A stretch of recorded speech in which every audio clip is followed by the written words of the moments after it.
The text message from Dr. Wallace came just after midnight. "Your test results are concerning. Come to the ER immediately." I remember staring at my phone screen, the blue light illuminating my bedroom ceiling as Karen slept soundly beside me. I didn't wake her, just slipped on my shoes, grabbed my keys, and drove myself to the hospital, thinking I'd be home by morning with some antibiotics and a follow-up appointment. Before we jump back in, tell us where you're tuning in from, and if this story touches you, make sure you're subscribed, because tomorrow I've saved something extra special for you. That was the last normal moment of my life. 48 hours later, I was in the ICU with septic shock from a kidney infection that had spiraled out of control. The doctors told me later that I'd flatlined twice during that first night. I don't remember any of it. Just disconnected images, voices through a fog, and the constant, endless beeping of machines.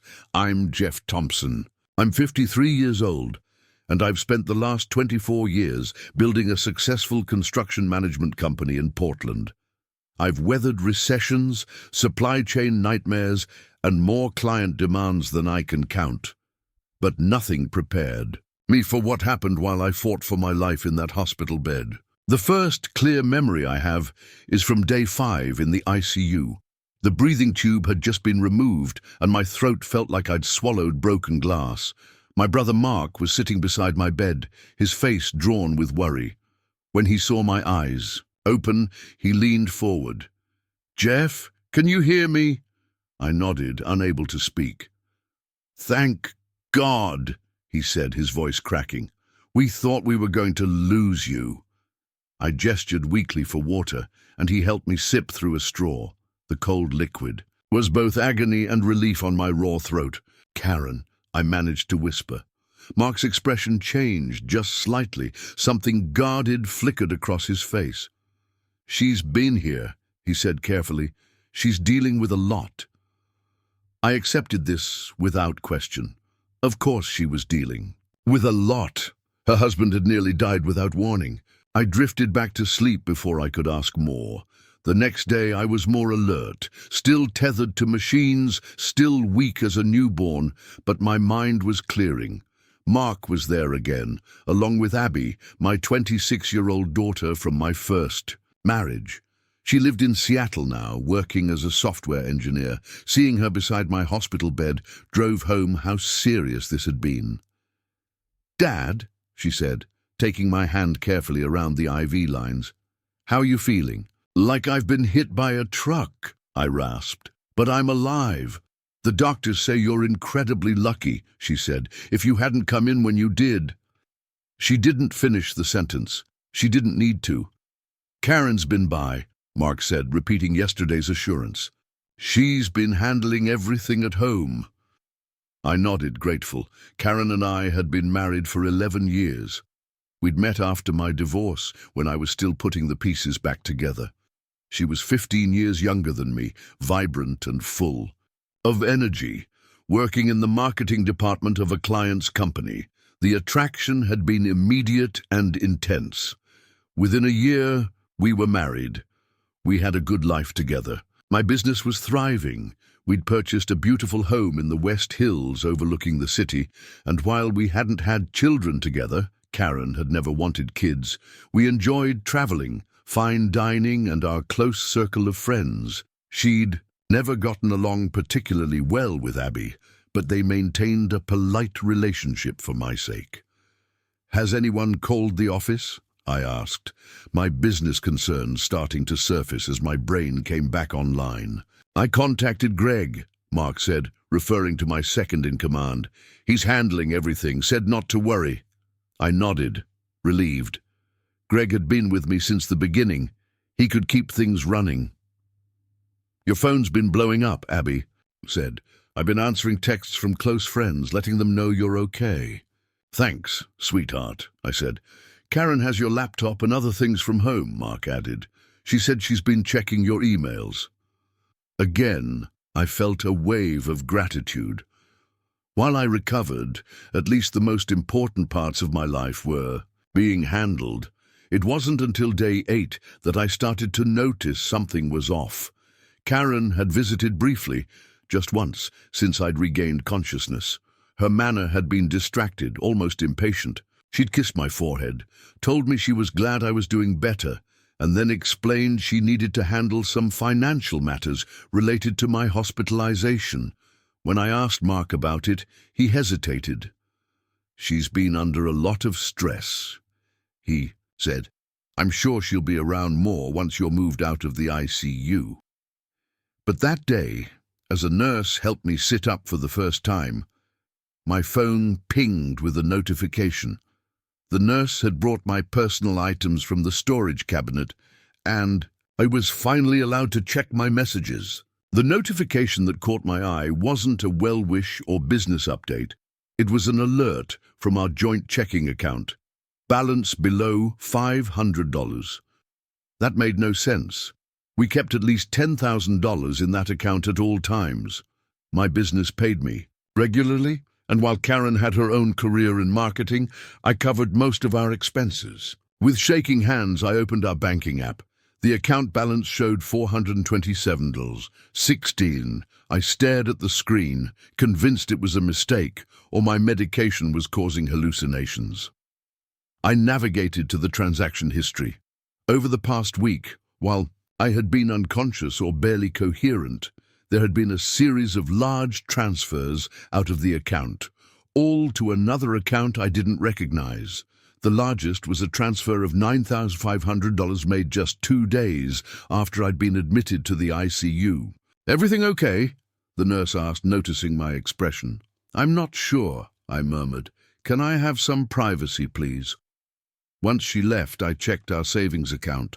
The balance that should have shown nearly $175,000, money we'd been setting aside for a vacation property in Bend, showed just under $1,000, more transfers, all to the same unknown account.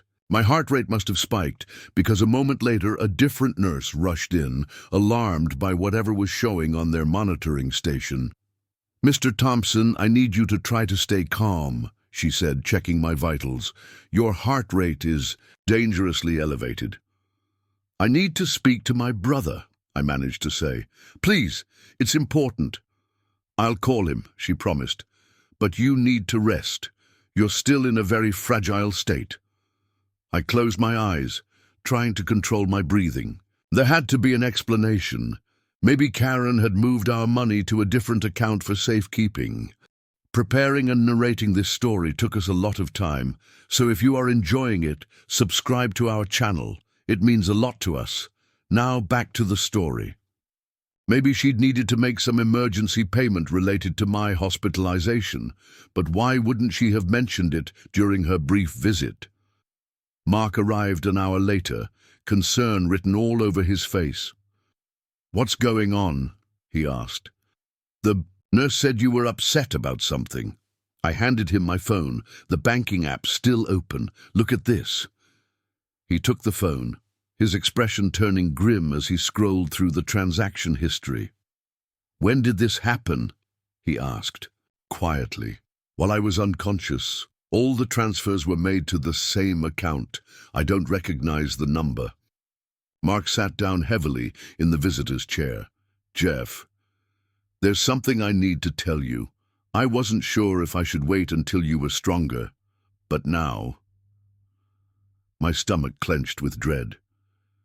"Just tell me." He took a deep breath. "Karen hasn't been staying at your house this past week. She told us she was staying with a friend because the house felt too empty without you. And yesterday, Diane was at the mall. Diane was Mark's wife. She saw Karen there, with a man. They were close, shopping together. When Diane tried to approach them, Karen saw her and they quickly left. The monitor beside my bed started beeping again as my pulse raced. "Who was he?" I asked, my voice deadly calm despite the chaos in my chest. "I don't know. Diane didn't recognize him. But Jeff, there's more. After Diane told me, I drove by your house last night. There was a car in the driveway I've never seen before. A red Audi." My mind flashed to a conversation from months ago. Karen mentioning a new executive at her company, Ryan something, drove a red Audi that she'd admired. I need a favor, I said to Mark, my voice steadier than I felt. Call Peter. Peter Williams had been my attorney for 15 years, handling everything from business contracts to my divorce from Abby's mother. Are you sure? You should focus on recovering. Mark, please call Peter and ask him to come see me as soon as possible. Tell him it's urgent. My brother nodded, recognizing the resolve in my voice. Okay, I'll call him now. After he stepped out to make the call, I lay back against the pillows, my mind racing despite the exhaustion and medications. I needed to understand exactly what was happening before I confronted Karen.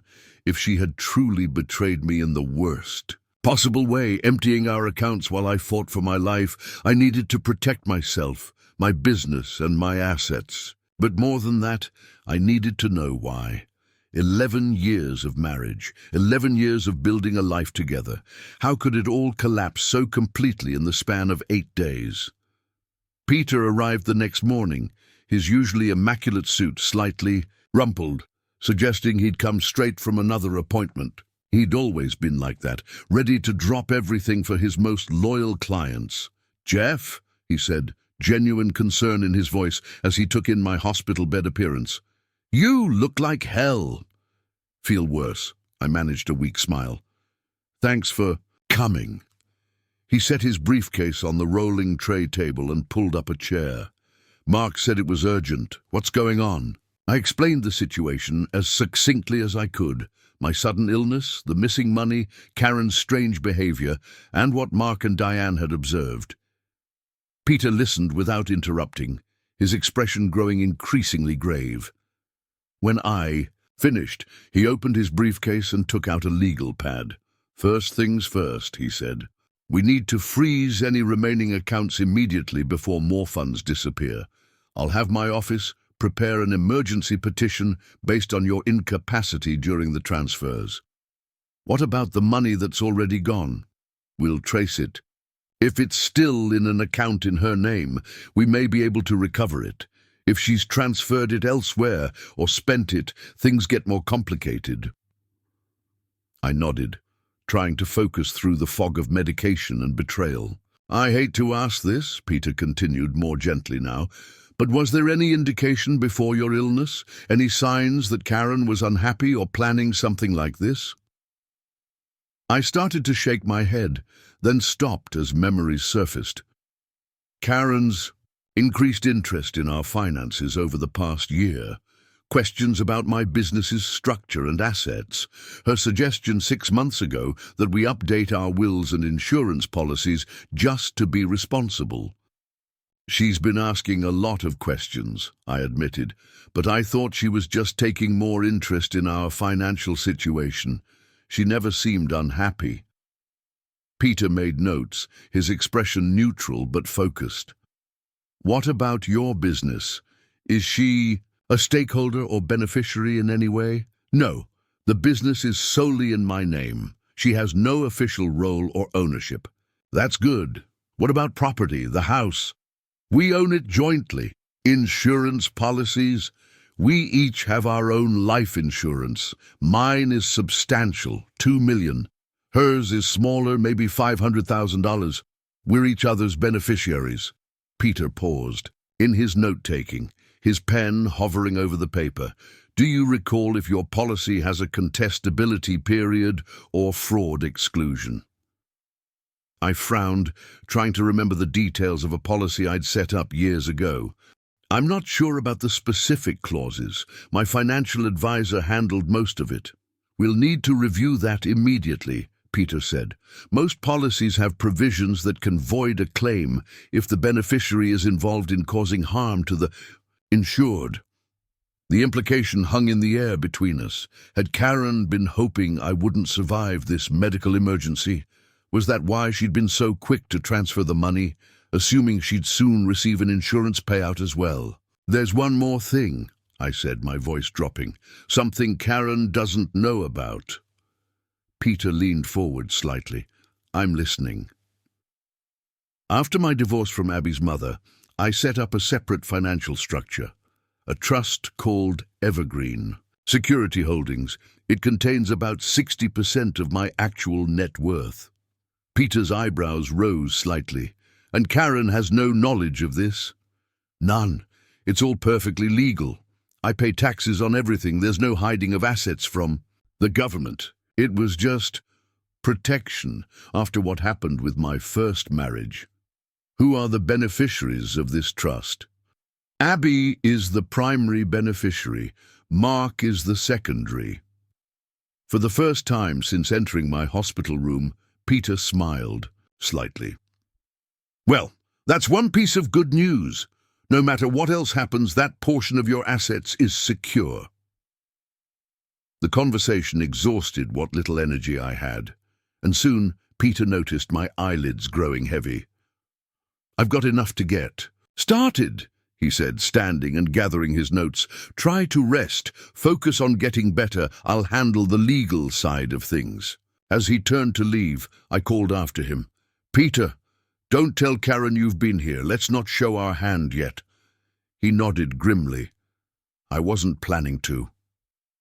After he left, I drifted into an uneasy sleep, my dreams filled with faceless betrayals and falling from great heights. I woke to find Abby sitting beside my bed, working on her laptop.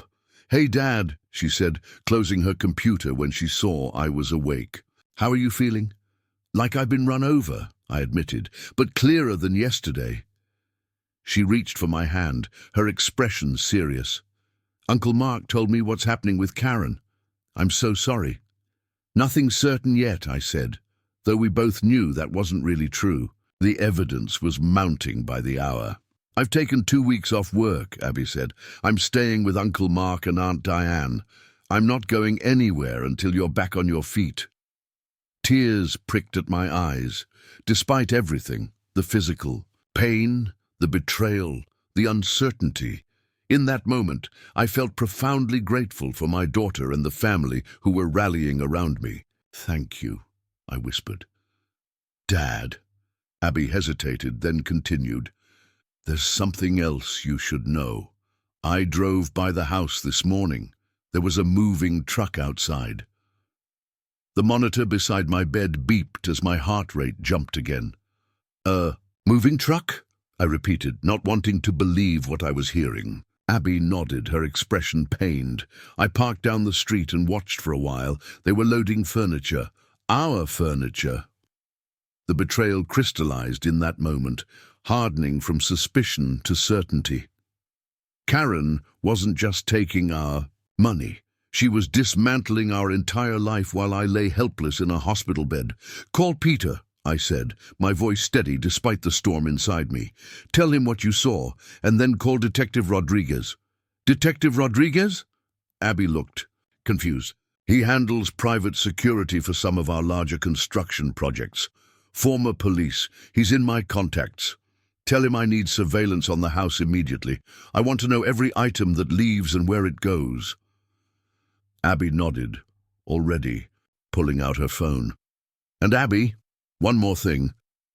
What is it, Dad? I met her eyes, feeling a resolve strengthen within me despite my physical weakness. Tell Peter to initiate Protocol Evergreen. He'll know what it means. As Abby stepped out to make the calls, I closed my eyes, conserving my strength. Karen had made her move while she thought I was too weak to fight back. She'd emptied our accounts, was clearing out our home, and for all I knew, had been planning this for months or even years. But she'd made one critical miscalculation. She thought she knew everything about me, about our finances, about what we'd built together. She was about to discover just how wrong she was. 3 days passed, with no sign of Karen at the hospital. No calls, no texts, nothing. It was as if she'd vanished from my life entirely, leaving only the wreckage behind. Each day I grew stronger, physically, enough that the doctors were discussing moving me to a regular room soon, but the emotional toll was becoming its own kind of exhaustion. Detective Rodriguez had set up discreet surveillance on our home within hours of Abby's call. His reports came in daily, delivered quietly by either Mark or Abby. The moving truck had indeed been loading our belongings, primarily the most valuable items, artwork we'd collected over the years, the antique furniture I'd inherited from my grandparents, even the vintage wine collection I'd been building since before I met Karen. The truck had delivered everything to a storage facility across town, rented under the name Ryan Westfield. "We've got photos of them together," Rodriguez told me via speakerphone during one of his updates. "Entering and leaving your house, going to the storage unit, having dinner at upscale restaurants. They're not being particularly discreet." That man in the photos Mark showed me was younger than I'd expected, maybe 35 to Karen's 42. Tall, gym-built, with the kind of carefully maintained stubble that always struck me as trying too hard.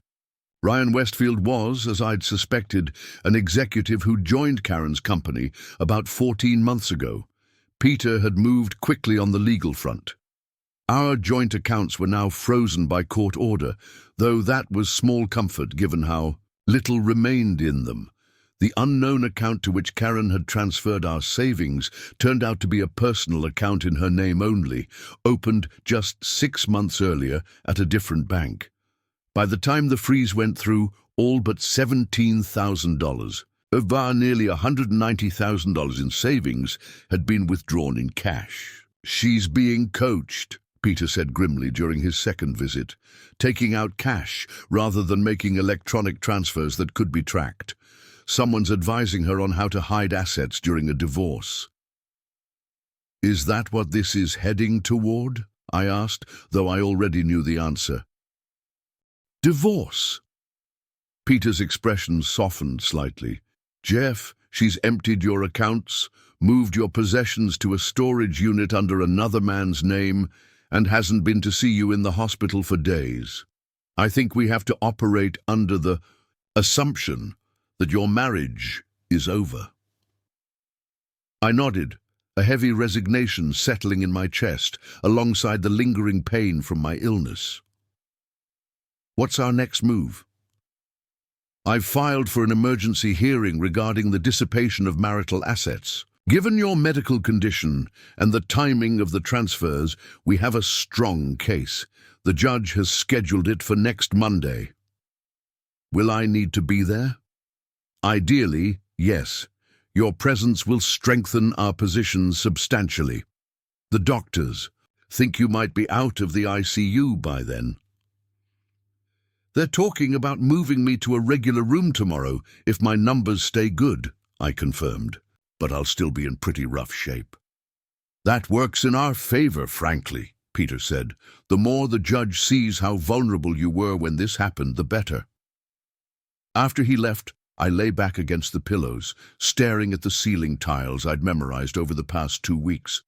Tomorrow would mark 16 days since I'd driven myself to the emergency room in the middle of the night. 16 days since my life had exploded in ways I couldn't have imagined. My phone pinged with a text notification. For a brief, foolish moment, I thought it might be Karen, finally reaching out to explain, to apologize, to offer some rationale that could make sense of her actions. Instead, it was from an unknown number. "We need to talk. About Karen. Meet me at Riverside Coffee tomorrow, 2 p.m. Melissa, Karen's closest friend. They'd known each other since college, long before I entered the picture. She'd been a bridesmaid at our wedding, was a regular at our dinner parties, had even joined us on vacation in Hawaii 2 years ago. If anyone might have insight into what had happened, it would be Melissa. But I was still confined to a hospital bed, nowhere, near able to meet at a coffee shop. I texted back, "Still in hospital, can't meet, can you come here?" The reply came quickly, "Not a good idea. Karen might find out. Can someone meet on your behalf, someone you trust completely?" I considered my options. Mark was the obvious choice, but he had a tendency to let his protective instincts override his listening skills. Abby was too emotionally involved. She'd never liked Karen much, and the feeling was mutual. There was only one person I trusted to approach this with the right balance of discretion and objectivity. My attorney, Peter Williams, can meet you. Same time and place. He'll identify himself. There was a longer pause before the next reply. Okay, but just him. Tell him to get a table in the back. I forwarded the exchange to Peter, who agreed to go immediately. Could be valuable information, could be a setup, he cautioned. I'll keep my guard up. The next day seemed to crawl by. I was indeed moved. To a regular room, the transfer exhausting me more than I'd anticipated. The doctors were pleased with my progress, but warned that full recovery would take months, not weeks. The infection had done significant damage to my kidneys, and while they were functioning adequately now, I would need ongoing monitoring and lifestyle adjustments. By 1:30 I was watching the clock obsessively, knowing Peter would be heading to meet Melissa soon. At 3:15 my phone rang. I just left the meeting, Peter said without preamble. You need to hear this. Go ahead. Melissa says this has been in the works for nearly a year. Karen met Ryan at a company retreat in Sedona. Last spring, the affair started almost immediately, but it was supposed to be just that, an affair. I closed my eyes, each word landing like a physical blow. What changed? According to Melissa, Ryan lost his job 3 months ago, restructuring at the company. They let go of several executives, him included. He was living well beyond his means. The Audi is leased. He's been renting a luxury apartment downtown and suddenly found himself in financial trouble. So he convinced Karen to bankroll him with my money, I said, the pieces falling into place. Not just that. Melissa says they've been looking at properties in Santa Barbara, planning to relocate there once they've liquidated everything they can here. California? Karen hates California. She always said it was too crowded, too fake. Maybe she changed her mind. Or maybe Ryan is very persuasive. Either way, Melissa says they're planning to leave Portland within the week. I processed this, my mind racing despite the fog of medication and exhaustion. Why is Melissa telling us this? She and Karen have been friends forever. There was a pause on the line. That's the most interesting part. Melissa says Karen asked her to lie if anyone came asking questions about where they'd gone. But more importantly, she claims Karen made a comment that disturbed her deeply. What kind of comment? When Melissa asked about your health situation, suggesting Karen should at least wait until you were out of the hospital, Karen allegedly said, and I quote, "It might be better for everyone if he doesn't recover. The Sahadeh insurance would solve all our problems." The room seemed to tilt slightly as the implication sank in. She was hoping I would die. That's what Melissa believes. She said that comment crossed a line she couldn't ignore. She also mentioned that Ryan has a history of dating wealthy, married women, though this is apparently his most ambitious target to date. "Do you believe her?" I asked, trying to maintain some objectivity through the haze of betrayal and medication. "I'm naturally skeptical," Peter admitted, "but her details aligned with what we already know, and she provided text messages between herself and Karen that corroborate key parts of her story, including some rather callous remarks about your condition." I took a deep, painful breath. What now? Now we accelerate everything. I'm adding the insurance angle to our emergency petition. Suggesting potential criminal intent changes the equation significantly, and Melissa has agreed to provide a sworn statement for the hearing on Monday. After hanging up, I lay in my hospital bed, trying to process everything. The physical pain of my condition seemed secondary now to the emotional wound that kept deepening with each new revelation. The woman I'd loved, built a life with, and trusted completely, had not only betrayed me, she'd potentially been hoping for my death. A soft knock at the door interrupted my thoughts. A nurse entered, followed by a middle-aged man in a rumpled suit whom I didn't recognize. "Mr. Thompson, I'm Detective Collins, Portland Police Department. If you're feeling up to it, I'd like to ask you a few questions. I struggled to sit up straighter. What's this about? He pulled a small notebook from his pocket. We received a report of potential financial exploitation of a vulnerable adult, coupled with some concerning statements that might constitute criminal intent. I understand you've been seriously ill. Peter must have escalated things more quickly than I'd anticipated. Yes, I've been in the hospital for over 2 weeks, ICU until today. Detective Collins nodded, making a note. And during that time, substantial funds were removed from your accounts without your knowledge or consent. That's correct. By your wife, Karen Thompson? Yes. He asked several more questions about the timeline, the amounts involved, and Karen's recent behavior.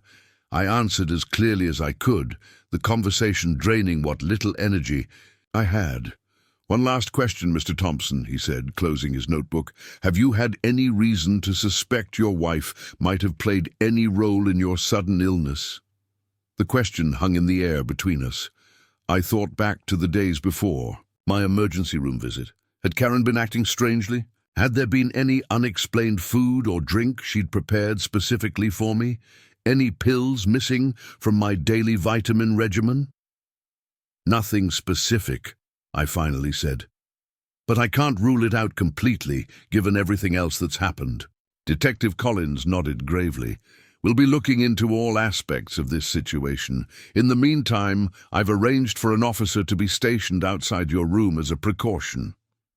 After he left, I called Peter immediately. There's a detective here asking about Karen potentially causing my illness. Did you contact the police? Not directly, Peter said. I spoke with the district attorney's office about the financial exploitation angle, given your incapacitated state. They must have decided to involve law enforcement immediately based on what I shared. Jeff, this is actually good news. It means they're taking the situation seriously. They've put an officer outside my door, like they're expecting Karen to come finish the job. It's just a precaution, but honestly, not a bad one to have in place. That night, I slept fitfully despite the exhaustion and medication. Dreams of Karen standing over my hospital bed, with a pillow in her hands, her face cold and unrecognizable, jolted me awake several times. The sight of the uniformed officer visible through my door window was both reassuring and disturbing. The next morning, Mark arrived early, his face grim. They've filed a restraining order against you. What? Who has? Karen and her boyfriend. He couldn't keep the disgust from his voice. Claiming harassment and stalking. They've named me Abby, Detective Rodriguez, and Peter as well. That's absurd. I've been in the hospital. They're claiming we've been acting on your instructions, that you're obsessively controlling and have a history of monitoring Karen's movements and communications. They're saying she left because she feared for her safety. I struggled to sit up, anger providing momentary strength. That's complete fiction. I know, Mark interrupted, placing a hand on my shoulder. We all know, but they're trying to flip the narrative before the hearing on Monday, create doubt about who the victim really is.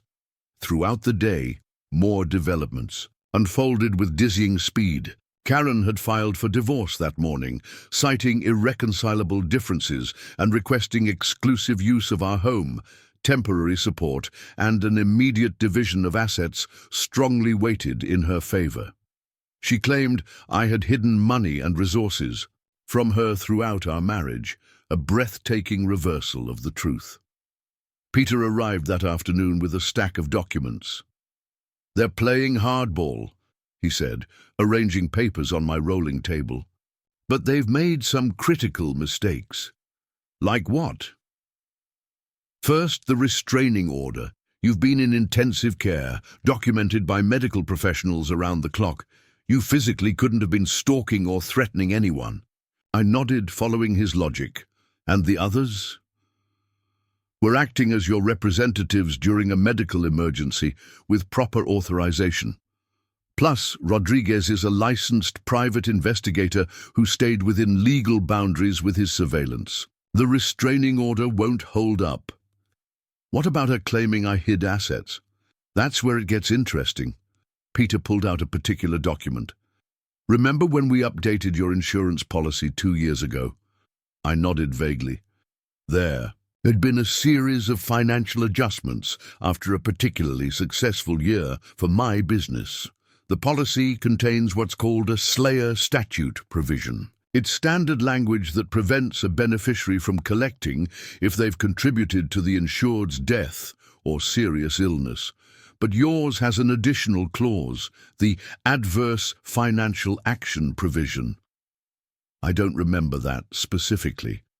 Most people don't read the fine print. This particular clause states that if a beneficiary takes significant financial action against the insured's interests during a period of medical incapacity, they forfeit their beneficiary status automatically. I stared at him, beginning to understand. So because Karen emptied our accounts while I was in the ICU, she's automatically removed as your insurance beneficiary. The funds would go to your contingent beneficiary instead. Peter allowed himself a small smile. Who is? Abby, I said immediately. I never changed that after Karen and I married. Exactly. And here's where Karen made her biggest mistake. In her divorce filing, she specifically mentioned your life. Insurance policy as an asset she's entitled to a portion of. She listed the full value, $2 million, and claimed she remained the sole beneficiary. But she isn't. Not anymore. Not for at least the past week, when the first unauthorized transfers occurred during your documented medical incapacity. The provision kicked in automatically. For the first time since this nightmare began, I felt a glimmer of something like satisfaction. Karen had been so focused on taking everything she could that she'd overlooked a critical detail, a clause she'd never bothered to read in a policy she'd been counting on. There's more, Peter continued. The emergency hearing has been moved up. The judge was concerned enough about the situation to reschedule for tomorrow morning instead of Monday. Will I need to be there? Ideally, yes. The hospital has agreed to provide transport and a medical attendant. Your physical presence will make a significant impact. That evening, alone in my hospital room, I found myself staring at my wedding photo on my phone. Karen and I on a beach in Maui, sunlight catching in her hair, both of us laughing at something now forgotten. I tried to reconcile that image with the woman who had systematically betrayed me, who had possibly wished for my death, who was now attempting to paint me as an abuser to justify her actions. A soft knock interrupted my thoughts. To my surprise, it was Melissa standing hesitantly in the doorway. "Can I come in?" she asked quietly. I nodded, gesturing to the visitor's chair. She sat visibly uncomfortable, her hands twisting in her lap. "I wanted to see how you're doing and to apologize." "For what?" "For not saying something sooner. I've known about Karen and Ryan for months. I told myself it wasn't my business, that marriages go through rough patches, that maybe you two had an understanding." She looked up, meeting my eyes directly. "But I knew that wasn't true. I just didn't want to be the one to blow up your marriage." "You're not responsible for Karen's choices," I said, surprised to find I meant it. "Maybe not, but I am responsible for mine." And staying silent while she... Melissa trailed off, shaking her head. "The things she's been saying, Jeff, about you, about your marriage, creating this whole alternate reality where you were controlling and emotionally abusive. I know it's not true. I've seen you together for years. You were nothing but supportive and kind." "Why the sudden change of heart?" I asked, genuinely curious. "Why turn on me now?" Melissa sighed deeply. "Ryan's influence, I think. He's too manipulative, charismatic in this intense way. He convinced her that she deserves more, that she's been settling all these years. And once the affair started, she needed to justify it somehow, to herself as much as anyone. So, you had to become the villain in her story. And the money? Our savings? Ryan's idea, definitely. He's been in financial trouble since losing his job. Expensive tastes, lots of debt. Karen started talking about your accounts, your assets, like they were this resource she was entitled to. Like she'd earned them somehow just by being married to you. I absorbed this, trying to understand the transformation of the woman I thought I knew so well. What about the insurance policy? Did she ever discuss that with you? Melissa's expression tightened. That's why I'm really here. When you got sick so suddenly, Ryan started talking about silver linings if things went badly. At first, I thought he was just being insensitive, but then Karen started mentioning the insurance payout, how it would solve all their problems. That's when I got truly scared. Do you think... I hesitated, the question almost too terrible to voice. Do you think they might have had something to do with my getting sick? I don't know, Melissa admitted, distress evident in her voice. I really don't. Karen's changed so much these past months, become someone I barely recognize. But deliberately harming you?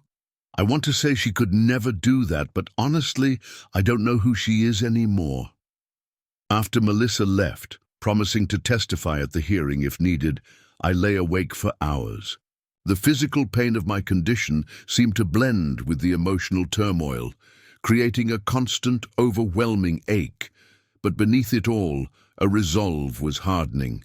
Karen and Ryan had planned meticulously, counting on my illness to give them the time and opportunity they needed to take everything before disappearing to their new life in California. What they hadn't counted on was my survival, not just physical but financial.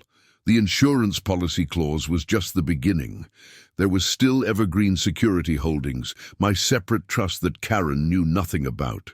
And tomorrow, at the emergency hearing, they would discover that their carefully constructed plan was about to unravel completely. Morning arrived with a flurry of activity. A hospital transport team arrived to prepare me for the journey to the courthouse, a process that involved more equipment and personnel than I'd anticipated.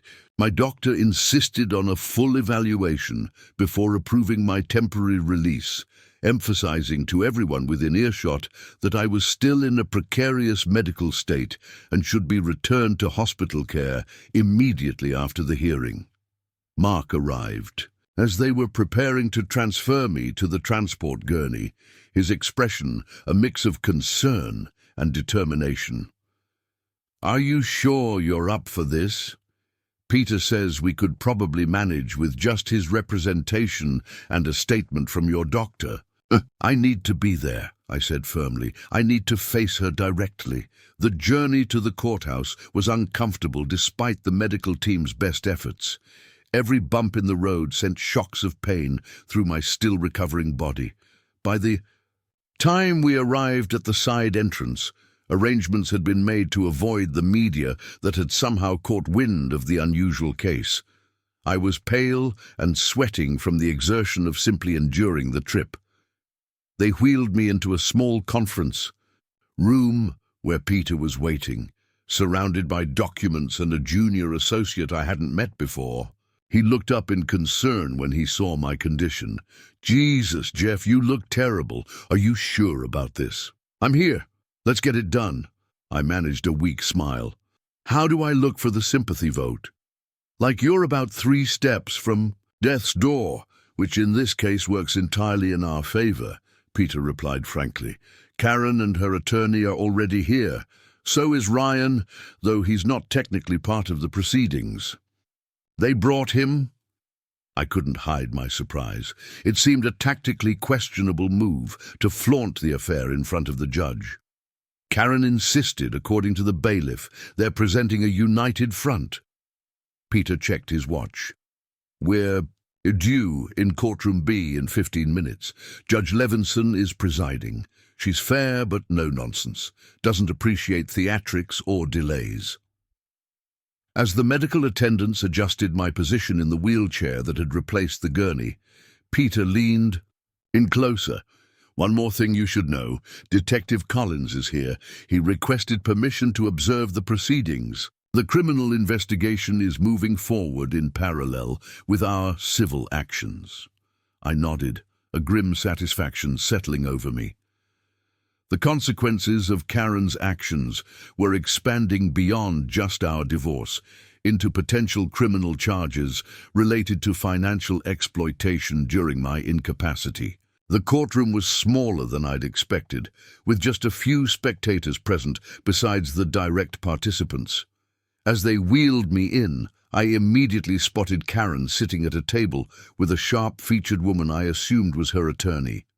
Behind them, in the first row of seats, sat Ryan, younger-looking in person than in the surveillance photos, dressed expensively but with a slightly too tight collar that suggested the clothes were chosen for appearance rather than comfort. Karen's eyes widened slightly when she saw me, perhaps shocked by my physical condition. For a brief moment, I thought I glimpsed something like guilt cross her face, but it vanished quickly, replaced by a cool detachment as she leaned over to whisper something to her attorney. Judge Levinson entered, a stern-looking woman in her 60s, with silver-streaked dark hair pulled back severely from her face. Everyone rose except me, my medical condition making the courtesy impractical. "Be seated," she said briskly, shuffling through the documents before her. "This is an emergency hearing in the matter of Thompson versus Thompson regarding allegations of financial exploitation during medical incapacity and requests for emergency asset freezing and recovery." She looked up, her gaze moving between the two tables. "Given the unusual circumstances and Mr. Thompson's medical condition, I intend to proceed efficiently. Mr. Williams, you may begin." Peter rose smoothly. "Your Honor, the facts in this case are straightforward and documented. On April 3rd, my client Jeffrey Thompson was admitted to Portland General Hospital with what was diagnosed as septic shock from a severe kidney infection. For the next 7 days, he was either unconscious or minimally conscious in the intensive care unit, intubated and completely incapacitated." He gestured toward me in my wheelchair, surrounded by medical equipment. "As you can see, Mr. Thompson remains in serious condition, having only been moved from the ICU 2 days ago. During his incapacitation, his wife, Karen Thompson, transferred approximately $190,000 from their joint accounts to a personal account opened 6 months ago without Mr. Thompson's knowledge. She has since withdrawn most of those funds in cash." Judge Levinson's expression remained neutral, but her eyes narrowed slightly. "Mrs. Thompson's filing claims these transfers were for legitimate household and medical expenses, and within her rights as a joint account holder." "We have the bank records, Your Honor," Peter replied, handing a folder to the clerk.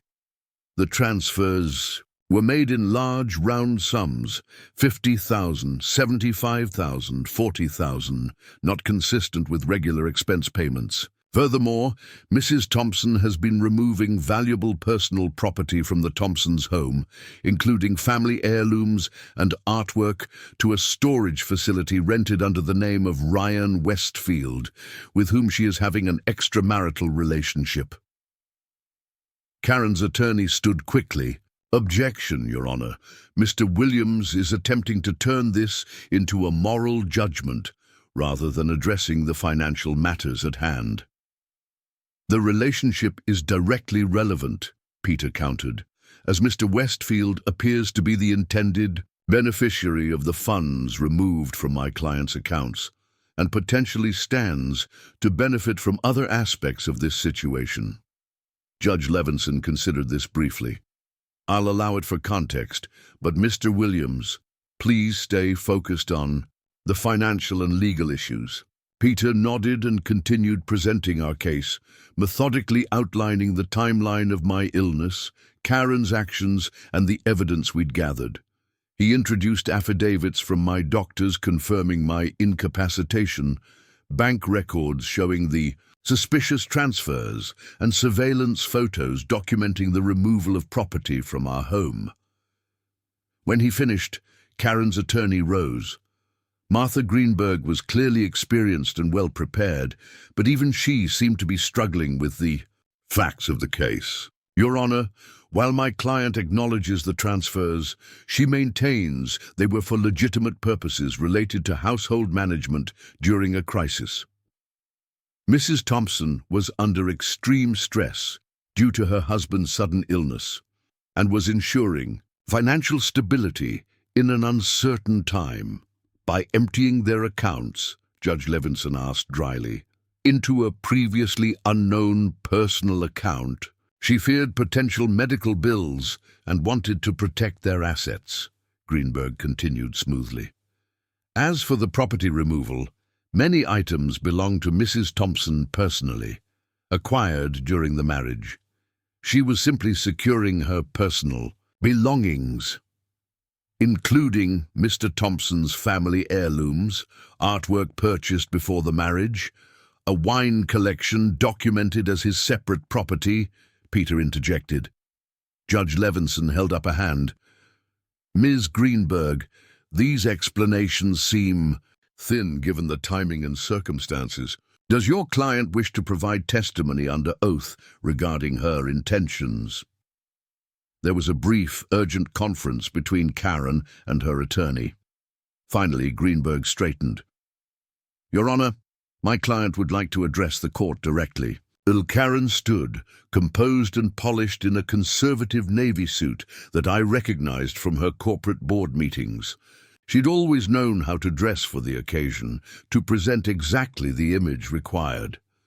Your Honor, she began, her voice steady, I understand how this might appear from the outside, but my actions were taken out of genuine concern during a frightening and chaotic time. When Jeff was first hospitalized, the doctors were not optimistic about his chances. I was preparing for the worst-case scenario, including potentially devastating medical expenses not covered by insurance. She paused, glancing at me briefly before continuing. As for the property, I was securing items of sentimental and financial value during a period when our home was often empty, as I was spending time at the hospital. The storage unit provided better security than our house. Under another individual's name? Judge Levinson asked pointedly. Ryan is a friend who offered assistance during this difficult period. Using his name for the storage unit was simply convenient, as I was overwhelmed with managing the crisis.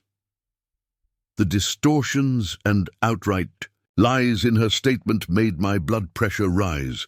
Visible on the portable monitor, the medical team had insisted on keeping active. Judge Levinson noticed. Mr. Thompson appears to be experiencing some distress. Do we need a recess? Before the medical attendant could answer, I spoke up, my voice weaker than I'd have liked, but clear enough. I'm fine, Your Honor. I'd like to continue.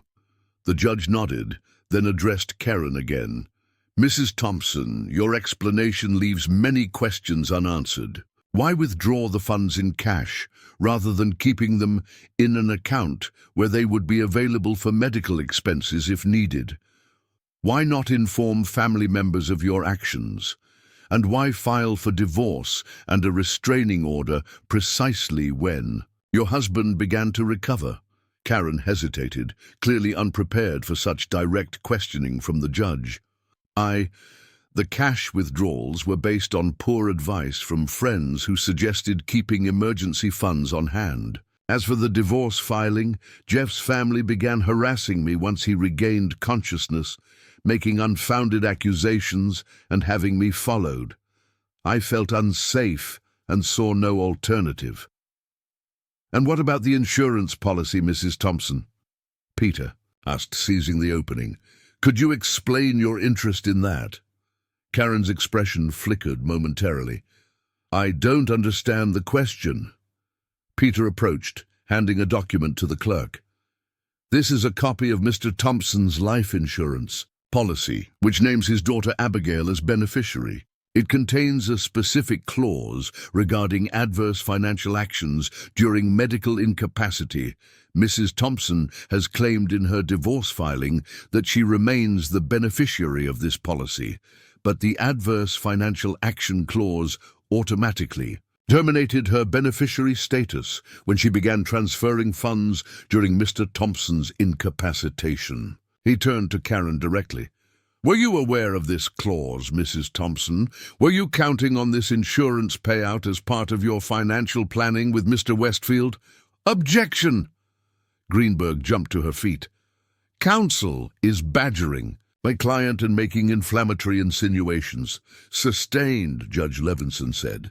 "Mr. Williams, confine yourself to factual questions." But the damage was done. Karen's face had paled visibly, and she glanced back at Ryan, whose expression had turned distinctly worried. The hearing continued for another hour, with testimony from Melissa about conversations she'd witnessed between Karen and Ryan, statements from the bank manager who had processed the transfers, and medical testimony about my condition. Throughout it all, I remained focused on Karen, searching for any glimpse of the woman I thought I'd married. But she remained composed, detached, as if we were strangers connected only by this legal proceeding. Finally, Judge Levinson called a brief recess to review all the evidence before making her ruling. As the courtroom began to clear, I noticed Detective Collins moving to block the exit, another officer joining him. "Ryan Westfield," Collins said clearly, "I need you to come with me, please." Ryan stood, visibly alarmed. "What is this about?" "We have some questions regarding financial transactions and potential conspiracy charges. You can come voluntarily, or I can place you under arrest right now."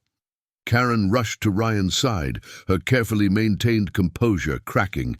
"This is harassment! He hasn't done anything wrong!" Collins ignored her, focusing on Ryan. "Your choice, Mr. Westfield.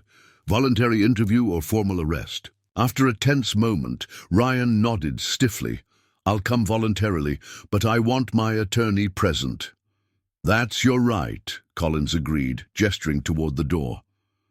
As they left, Karen turned desperately to her attorney, their urgent whispers carrying faintly across the nearly empty courtroom. I caught fragments. "Didn't tell me about the clause," and "should have researched more carefully." When Judge Levinson returned 15 minutes later, her expression was grave. She delivered her ruling with clinical precision. All transferred funds were to be returned immediately. A comprehensive accounting of all removed property was to be completed within 48 hours. And most significantly, Karen was barred from accessing any marital assets pending final divorce proceedings. "Furthermore," she added, fixing Karen with a stern gaze, "I am referring this matter to the district attorney's office for potential criminal charges related to financial exploitation of a vulnerable adult. The timing and nature of these transactions, coupled with Mrs. Thompson's implausible explanations, suggest potential criminal intent rather than merely poor judgment during a crisis." As we left the courtroom, Karen attempted to approach me, her expression now openly desperate. "Jeff, please, this has all spiraled out of control. If we could just talk." Peter stepped between us. "Any communication should go through counsel. Mrs. Thompson." Mark wheeled me toward the exit as Peter dealt with the remaining formalities. As the medical team prepared me for transport back to the hospital, I caught a glimpse of Karen standing alone in the corridor, her attorney having moved away to take a call. For a moment, our eyes met across the distance. There was no remorse. In her gaze, only calculation and perhaps a touch of fear. In that moment, I knew with absolute certainty that I was looking at a stranger, someone who had shared my bed, my home, and my life for 11 years, but whom I had never truly known at all. The return to the hospital after the hearing left me physically drained but mentally energized. Something had shifted inside me, a clarity of purpose cutting through the fog of betrayal and illness. For the first time since reading that text message about our emptied accounts, I felt a sense of control returning. Karen's carefully constructed plans were unraveling, thread by thread. My doctor was waiting when the transport team wheeled me back to my room, his expression a mix of concern and irritation. "Your vitals are all over the place," he said, reviewing the monitoring data from during the hearing. "Your body is still fighting to recover, Jeff. This kind of stress could cause serious setbacks." "It was necessary," I replied, wincing as the nurses helped transfer me back to the hospital bed. Every muscle in my body ached from the exertion of simply sitting upright for the duration of the hearing. "Maybe so, but you need to focus on your physical recovery now. Let others handle the legal battles for a while." I nodded, not bothering to explain that the legal battles were only one front in this war. There were preparations still to be made, contingencies to activate, and truths yet to be revealed. But all of that could wait until I'd rested. Sleep came quickly that afternoon, my exhausted body shutting down almost immediately. When I woke, the room was dim, evening shadows stretching across the floor. Mark sat in the visitor's chair, his laptop open on the rolling table. "Hey," he said, noticing I was awake. "How are you feeling?" "Like I've been hit by a truck. Again." I adjusted the bed to a slightly more upright position. "What time is it?" "Just after 7. You've been out for a few hours." He closed his laptop. Peter called. The judge issued the formal written order from the hearing. All assets are frozen pending the divorce proceedings, and Karen has to provide a full accounting of everything she removed from the house by tomorrow afternoon. "That's good news." "There's more. Detective Collins called too. They've been questioning Ryan for most of the afternoon. Apparently he's starting to crack under pressure, suggesting it was all Karen's idea, that he was just going along with her plans."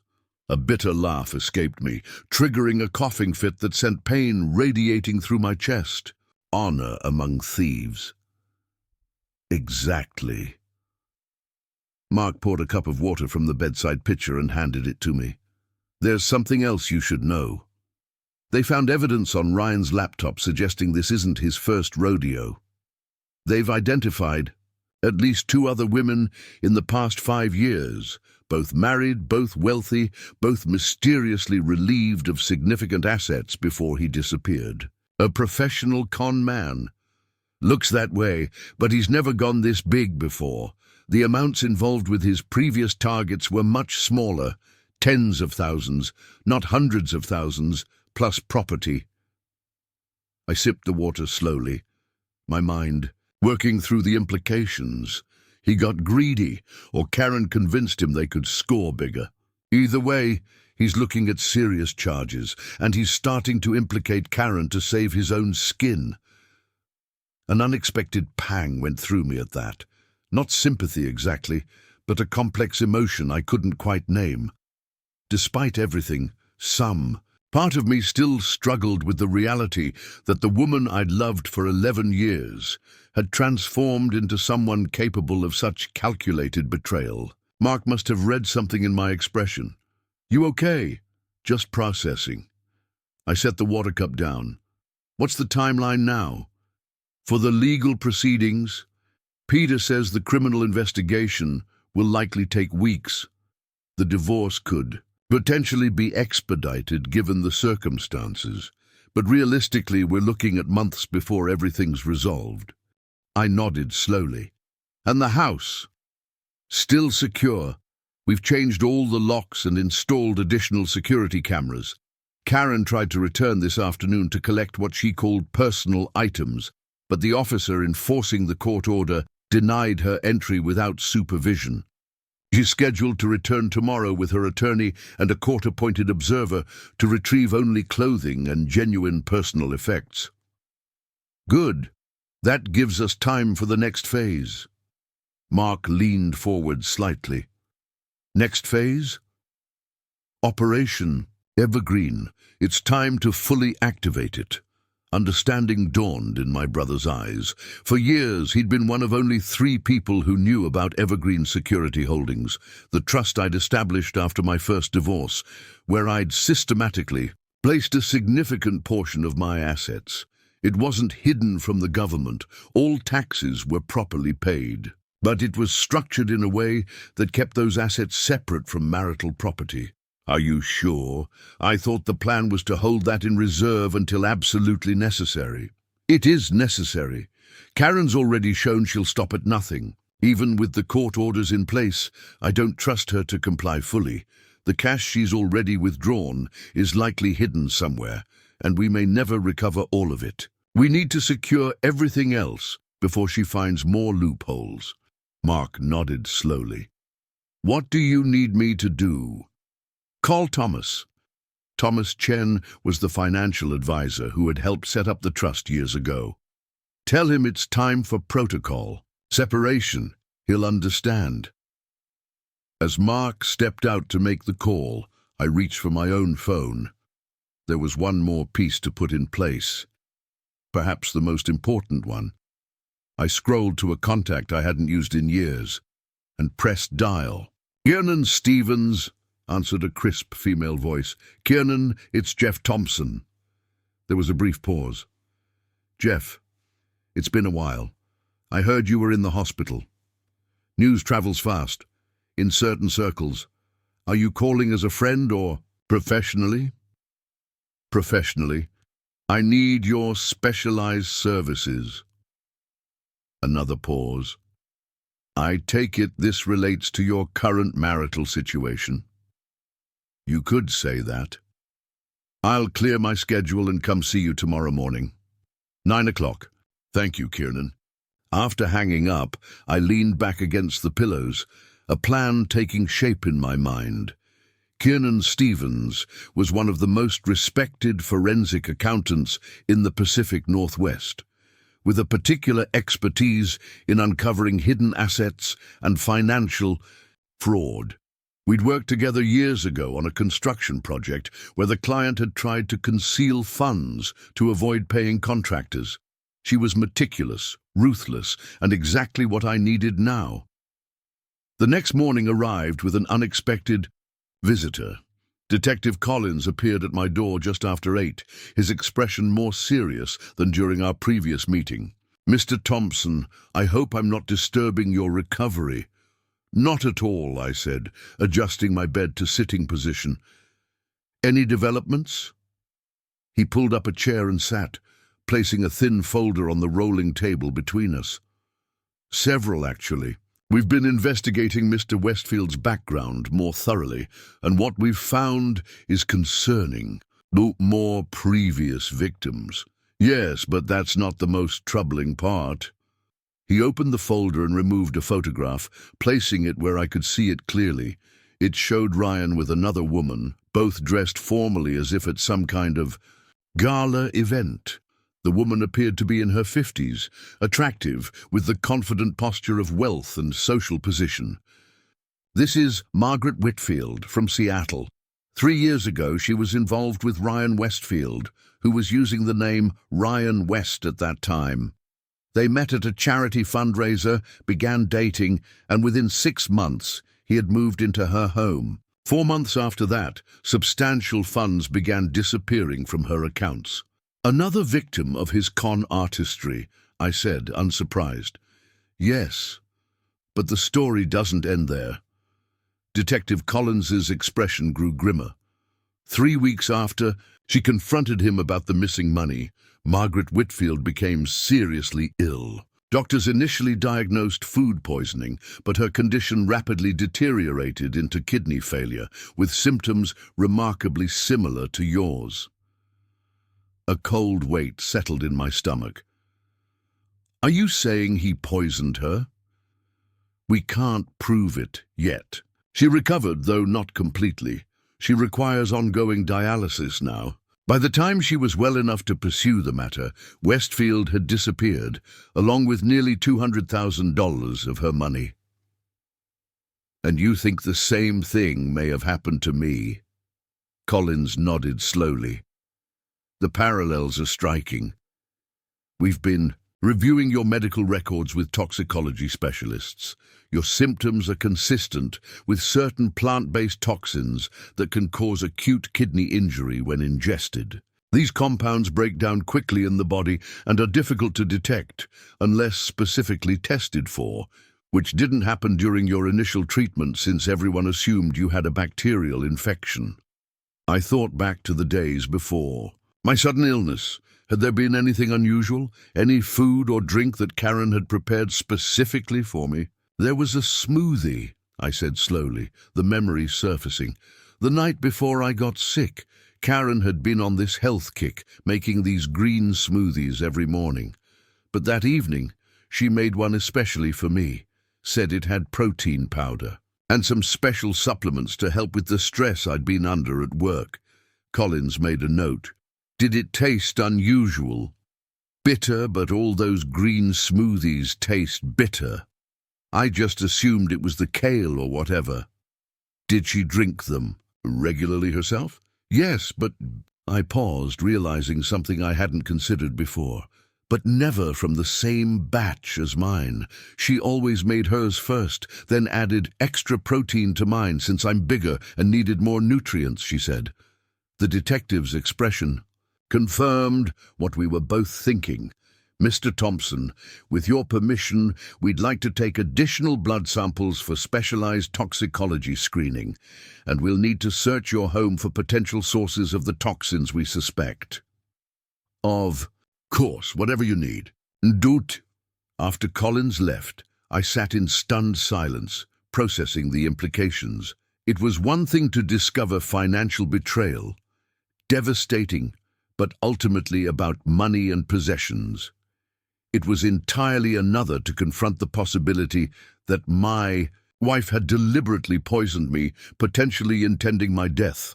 My thoughts were interrupted by the arrival of Kiernan Stevens, precisely at 9 o'clock. She looked exactly as I remembered, tall, impeccably dressed in a tailored charcoal suit, her silver-streaked black hair cut in a sharp bob that emphasized her angular features. "Jeff," she said, assessing me with a clinical gaze. "You look terrible." I managed a weak smile, always straight to the point. "That's why I called you." She set her briefcase on the visitor's chair and remained standing. "I've reviewed the preliminary documentation Peter Williams sent over. Interesting situation you found yourself in." That's one way to put it. Before we proceed, I need to know exactly what you're looking for. Asset tracing, fraud documentation, comprehensive financial audit? All of the above. I need to know exactly what Karen has taken, where it might be hidden, and most importantly, if there's anything else she might be planning to access that I'm not aware of. Kiernan nodded. All business. Timeline? As quickly as possible. The court has ordered her to provide an accounting by this afternoon, but I expect it to be incomplete at best, deliberately misleading at worst. Agreed. She opened her briefcase and removed a stack of forms. I'll need your signatures on these authorizations. They'll give me access to all your financial records, including those held by third parties like banks, investment firms, and property management companies. As I signed the documents, Kiernan continued outlining her approach. I'll start with a comprehensive audit of all known accounts and assets, comparing current states with historical patterns. Then I'll look for anomalies, unusual transfers, new accounts, changes in spending habits. Finally, I'll construct a financial timeline to correlate with personal events. How long? For preliminary findings, 48 hours. For a complete analysis, 5 to 7 days. That works. There's one more thing you should know. I hesitated briefly, then decided complete disclosure was necessary. The police are investigating the possibility that my illness was not natural. They believe Karen may have poisoned me. Kiernan's expression didn't change, but her eyes sharpened. That changes the scope somewhat. I'll need to coordinate with the detectives to ensure our investigations complement rather than interfere with each other. Detective Collins is leading the investigation. I'll let him know you'll be contacting him. After Kiernan left with the signed authorizations, I called Peter to update him on these latest developments. His reaction to the poisoning theory was a mixture of shock and grim validation. "It explains the timing of everything," he said. "The sudden illness giving her the opportunity to access accounts while you were incapacitated. The swift movement of funds and property. She needed you out of the way, but not necessarily dead, at least not immediately. The insurance policy would have paid out $2 million if I had died," I reminded him. "True, but that might have triggered more scrutiny than she wanted, especially if your death seemed suspicious. This way, she could take what was accessible, establish a new life elsewhere, and if you happened to die later from complications, well, that would just be an unfortunate medical outcome." The clinical way he described it sent a chill through me, but I couldn't argue with his logic. "What's our next move legally?" I asked. "We continue pressing on all fronts. The emergency orders from yesterday's hearing give us significant protection for now. Kiernan's findings will strengthen our position for the divorce proceedings, and if the poisoning theory is confirmed by toxicology, we're looking at criminal charges far beyond financial exploitation." By mid-afternoon, Mark returned with news from Thomas Chen. Protocol separation had been initiated, the complex series of financial maneuvers designed to further insulate Evergreen Security Holdings from any potential claims. Accounts were being restructured, designated assets were being transferred to the trust's protection, and a comprehensive audit was underway to ensure everything was properly documented for inevitable legal scrutiny. "Thomas says everything should be secured within 72 hours, Mark reported. "He's also implementing the contingency measures for your business operations to ensure continuous functioning, regardless of personal circumstances." I nodded in satisfaction. Years of careful planning were now proving their worth. While Karen had been secretly plotting to dismantle my life, the protective structures I'd put in place long before meeting her were activating to preserve what mattered most. As evening approached, Abby arrived, her expression troubled as she took the seat beside my bed. "Dad, Karen made the accounting submission to the court, and Peter says it's woefully incomplete. She's claiming she only removed personal clothing and items she brought into the marriage. No mention of the artwork, your family pieces, or the wine collection." "Not surprising. What did the court say?" "Judge Levinson has ordered a formal inventory of the storage unit, supervised by a court-appointed receiver. It's scheduled for tomorrow morning." I considered this development. "Will you be there?" "Absolutely. Uncle Mark and I both, along with Peter and the receiver. Karen's supposed to be there with her attorney as well." "Good. Document everything meticulously. Photos, descriptions, provenance if you know it." Abby squeezed my hand gently. "We will. Don't worry." But there was more concerning her. I could see it in the tension around her eyes. "What else?" She hesitated. "It's probably nothing, but I drove by the storage facility this afternoon just to check that everything was still secure before tomorrow's inventory. There was activity there, a rental truck parked nearby, and I'm almost certain I saw Ryan lurking around the building." My pulse quickened. "Did you tell Detective Collins?" "Called him immediately. He sent officers to investigate, but by the time they arrived, both Ryan and the truck were gone. The facility manager checked the unit, and it was still locked with the court seal intact." "They're planning something," I said, the certainty growing within me. "They know the inventory is happening tomorrow, and they're getting desperate." That's what Detective Collins thought too. He's arranged for plainclothes officers to monitor the facility overnight, just in case. Despite my fatigue, I found myself fully alert now, mind racing through possibilities. "Call Peter again. Tell him we need to move up the inventory. First, you think tomorrow 7 a.m. if possible. Don't give them any more time to plan." After Abby left to make the arrangements, I lay back, staring at the ceiling. The medication I'd been given earlier was beginning to take effect, dulling the constant pain but leaving my thoughts murky. As I drifted towards sleep, fragments of the past weeks swirled through my mind. Karen's face when she'd seen me in the courtroom, the text notification showing our emptied account, the bitter taste of that last smoothie she'd made for me. I woke to my phone ringing insistently beside me. The room was dark, illuminated only by the dim light from the medical monitoring equipment. The clock on the wall showed 3:17 a.m. "Hello?" I answered groggily.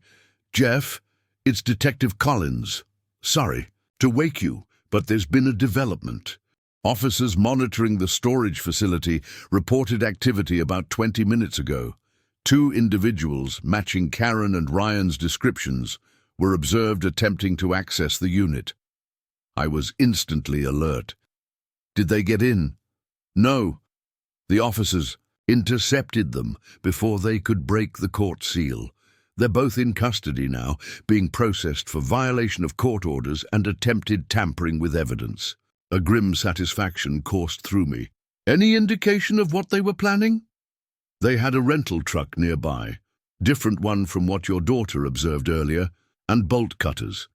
It appears they intended to remove items before the inventory could be completed. We're searching the truck now for any property they may have already taken from other locations." "Have they made any statements?" "Not officially, but the arresting officers overheard an argument between them. Apparently Ryan was blaming Karen for the whole mess, saying something about how they should have stuck to the original plan instead of getting greedy. After hanging up, I found myself fully awake, adrenaline coursing through my system. I called Mark, who answered immediately despite the hour. "I already heard," he said before I could speak. "Collins called me right after talking to you. I'm heading to the police station now. Abby's meeting me there. Keep me posted on everything." "Will do. Try to get some rest, Jeff. Tomorrow's going to be another long day." Rest, however, proved elusive. By the time morning arrived, I'd managed only fitful dozing between bursts of racing thoughts. The hospital's breakfast tray sat untouched beside me as Peter arrived, looking as if he'd had no more sleep than I had. "Karen and Ryan are still in custody," he reported without preamble. "They've both requested attorneys. The district attorney is reviewing the case for formal charges, violation of court orders at minimum, but potentially attempted grand theft and conspiracy as well." What about the storage unit? The inventory proceeded as scheduled at 7 a.m. Everything was documented, photographed, and catalogued, and, as we suspected, it contained far more than Karen admitted in her accounting: artwork, antiques, electronics, your entire wine collection, and several items identified as family heirlooms. "My grandfather's pocket watch," Peter consulted. "His notes, yes, listed specifically, along with the Tiffany silver frame collection, your father's military medals, and the first edition book collection." Relief flooded through me. Those items, while monetarily valuable, held far greater sentimental worth. The thought of losing them had been almost as painful as the financial betrayal. "The court receiver has secured everything," Peter continued. "Nothing will be moved or accessed without explicit court approval. Judge Levinson has scheduled another hearing for Monday to address the attempted violation and determine appropriate sanctions." I nodded, processing this information. "And the criminal investigation? Any update on the toxicology tests?" "Not yet. That type of specialized testing takes time. Collins says we should have preliminary results by early next week." Throughout the day, updates continued to flow in.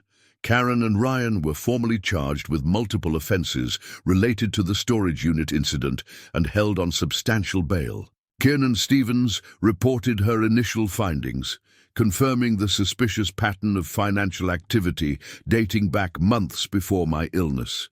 Small test transfers, changes to account settings, careful monitoring of balance thresholds. Most significantly, Thomas Chen called personally to confirm that protocol separation was proceeding smoothly. All vulnerable assets were being secured within the trust structure, business operations were continuing unaffected, and contingency measures were in place to address any unexpected developments. "We've updated the trust documentation as well," Thomas added, "reinforcing the separation from marital assets and documenting the timeline of all contributions predating your marriage to Karen." By evening, I felt strong enough to sit up properly and eat a full meal for the first time in days. The doctors noted my improved vital signs and suggested that, barring complications, I might be discharged to continue recovery at home within a week. "Not to your primary residence," the lead physician cautioned. "You'll need a quiet, stress-free environment with someone available to assist you, and regular follow-up appointments to monitor your kidney function." "He'll stay with us," Mark said firmly from his position by the window. "We've already prepared the guest suite." As night fell, bringing with it a quieter hospital routine, I found myself alone with my thoughts for the first time all day. The events were moving quickly now, each development building momentum for the next. Karen's carefully constructed plans had not merely failed, they had spectacularly backfired, exposing her true nature and potentially leading to criminal consequences far beyond what even I had anticipated. Yet something still nagged at me, a loose thread in the tapestry of understanding I was trying to weave. Why had she acted now, after 11 years of marriage? What had changed to transform a relationship I'd believed was stable, if not perfect, into this nightmare of betrayal? Ryan's influence was certainly part of it. His history of similar cons suggested he was skilled at manipulation and exploitation. But Karen had been an intelligent, independent woman with a successful career of her own. How had she been drawn into something so destructive, so transparently illicit? My phone chimed with a text message, interrupting these ruminations. It was from an unknown number. "We need to talk. Important information about Karen. Not something for text. Can visit hospital tomorrow." Jonathan Davis. The name wasn't immediately familiar, though something about it tickled at my memory. I searched through my contacts but found no match. After a moment's consideration, I replied, "Who are you and how do you know Karen?" The response came quickly. "Former colleague from Morrison Marketing. Worked with Karen for 3 years until 2022. Have information about her past that explains current situation." I hesitated, wary of engaging with unknown parties in the midst of such a complex legal and personal crisis. Yet the possibility of gaining insight into Karen's motivations was too valuable to dismiss outright. "I'll have my brother present. 11 a.m. tomorrow. Hospital security will be alerted." After sending the text, I called Detective Collins to inform him of the unexpected contact. He promised to run a background check on Jonathan Davis and have an officer present during the meeting, discreetly positioned to intervene if necessary. "Don't worry," he assured me. "We'll ensure this isn't some ploy by Karen or her associates to access you directly." The next morning, I was more alert and energized than I'd felt since entering the hospital. Perhaps it was the prospect of finally understanding Karen's transformation, or simply the tangible progress in reclaiming control of my life. Either way, I found myself actually anticipating the meeting with Jonathan Davis rather than dreading. Another development in this ongoing ordeal. Mark arrived early, bringing fresh clothes for me to change into, a significant upgrade from hospital gowns that made me feel more like myself again. At precisely 11 a.m., a hospital security officer escorted a man to my door. Mid-40s, average height, with thinning brown hair and wire-rimmed glasses that gave him a scholarly appearance. "Jeff Thompson?" he asked, hovering uncertainly in the doorway. "I'm Jonathan Davis. Thank you for agreeing to meet with me." I gestured to the visitor's chair as Mark positioned himself by the window, his posture deliberately casual, but his attention fully focused. Through the partially open door, I glimpsed a uniformed officer stationed nearby. Collins's promised security measure. "You said you have information about Karen," I said without preamble. Davis nodded, setting his messenger bag on the floor beside him. "Yes, I saw the news about what's happened. I can't say I was entirely surprised." "Why not?" He hesitated, clearly choosing his words carefully. "Because this isn't the first time Karen has been involved in something like this. Just the most ambitious version." A chill ran through me despite the warmth of the hospital room. "Go on." "I worked with Karen at Morrison Marketing from 2019 to 2022. We weren't close friends, but we collaborated on several major accounts. About a year into working together, there was an incident involving the company's financial director, Harold Winters. The name triggered no recognition for me. Karen had rarely discussed her colleagues in detail. Harold was in his late 50s, wealthy from family money in addition to his executive salary. Recently divorced, vulnerable, Karen began a relationship with him. Within 6 months, there were irregularities in the company accounts Karen managed. Client payments misrouted, expense reports inflated, pattern of small but consistent financial discrepancies. "And Harold covered for her?" I guessed. Davis nodded. "Completely besotted with her. When the auditors finally caught on, he took full responsibility, lost his job, his professional reputation, nearly faced criminal charges. Karen emerged untouched, played the role of unwitting subordinate perfectly.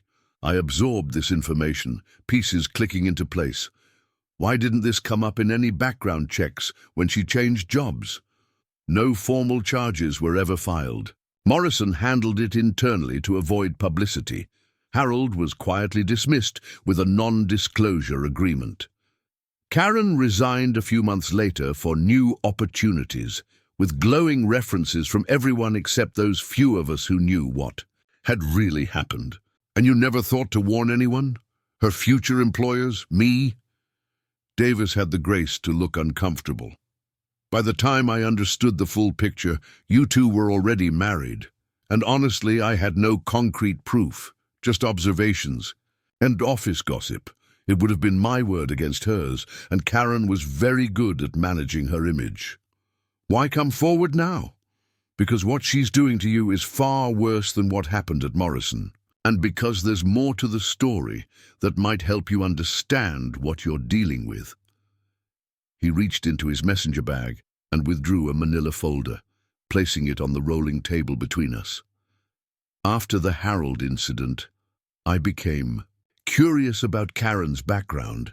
Did some digging, nothing illegal, just research through public records and social media. What I found was a pattern going back to her early 20s. Different names sometimes.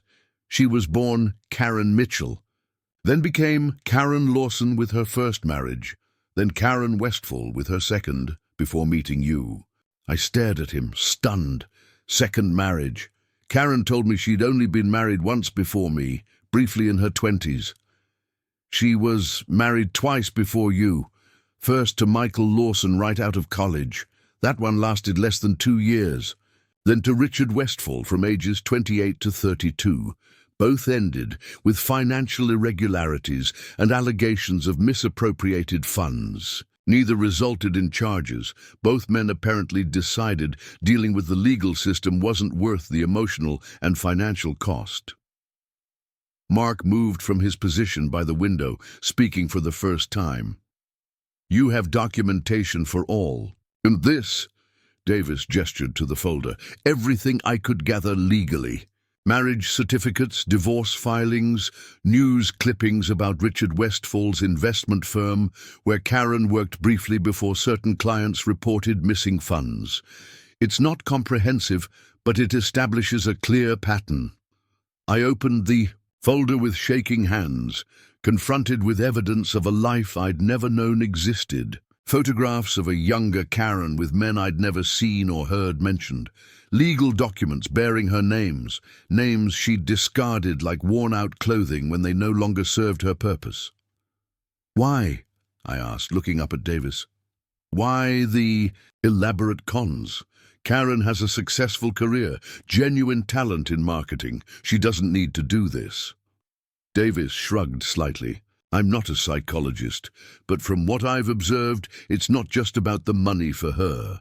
It's about the manipulation, the game of it, the power of making someone trust her completely while she systematically dismantles their life. Some people collect art or run marathons. Karen collects men's destroyed lives." The brutality of this assessment left me momentarily speechless. It wasn't just that Karen had betrayed me, she had never been the person I thought I knew.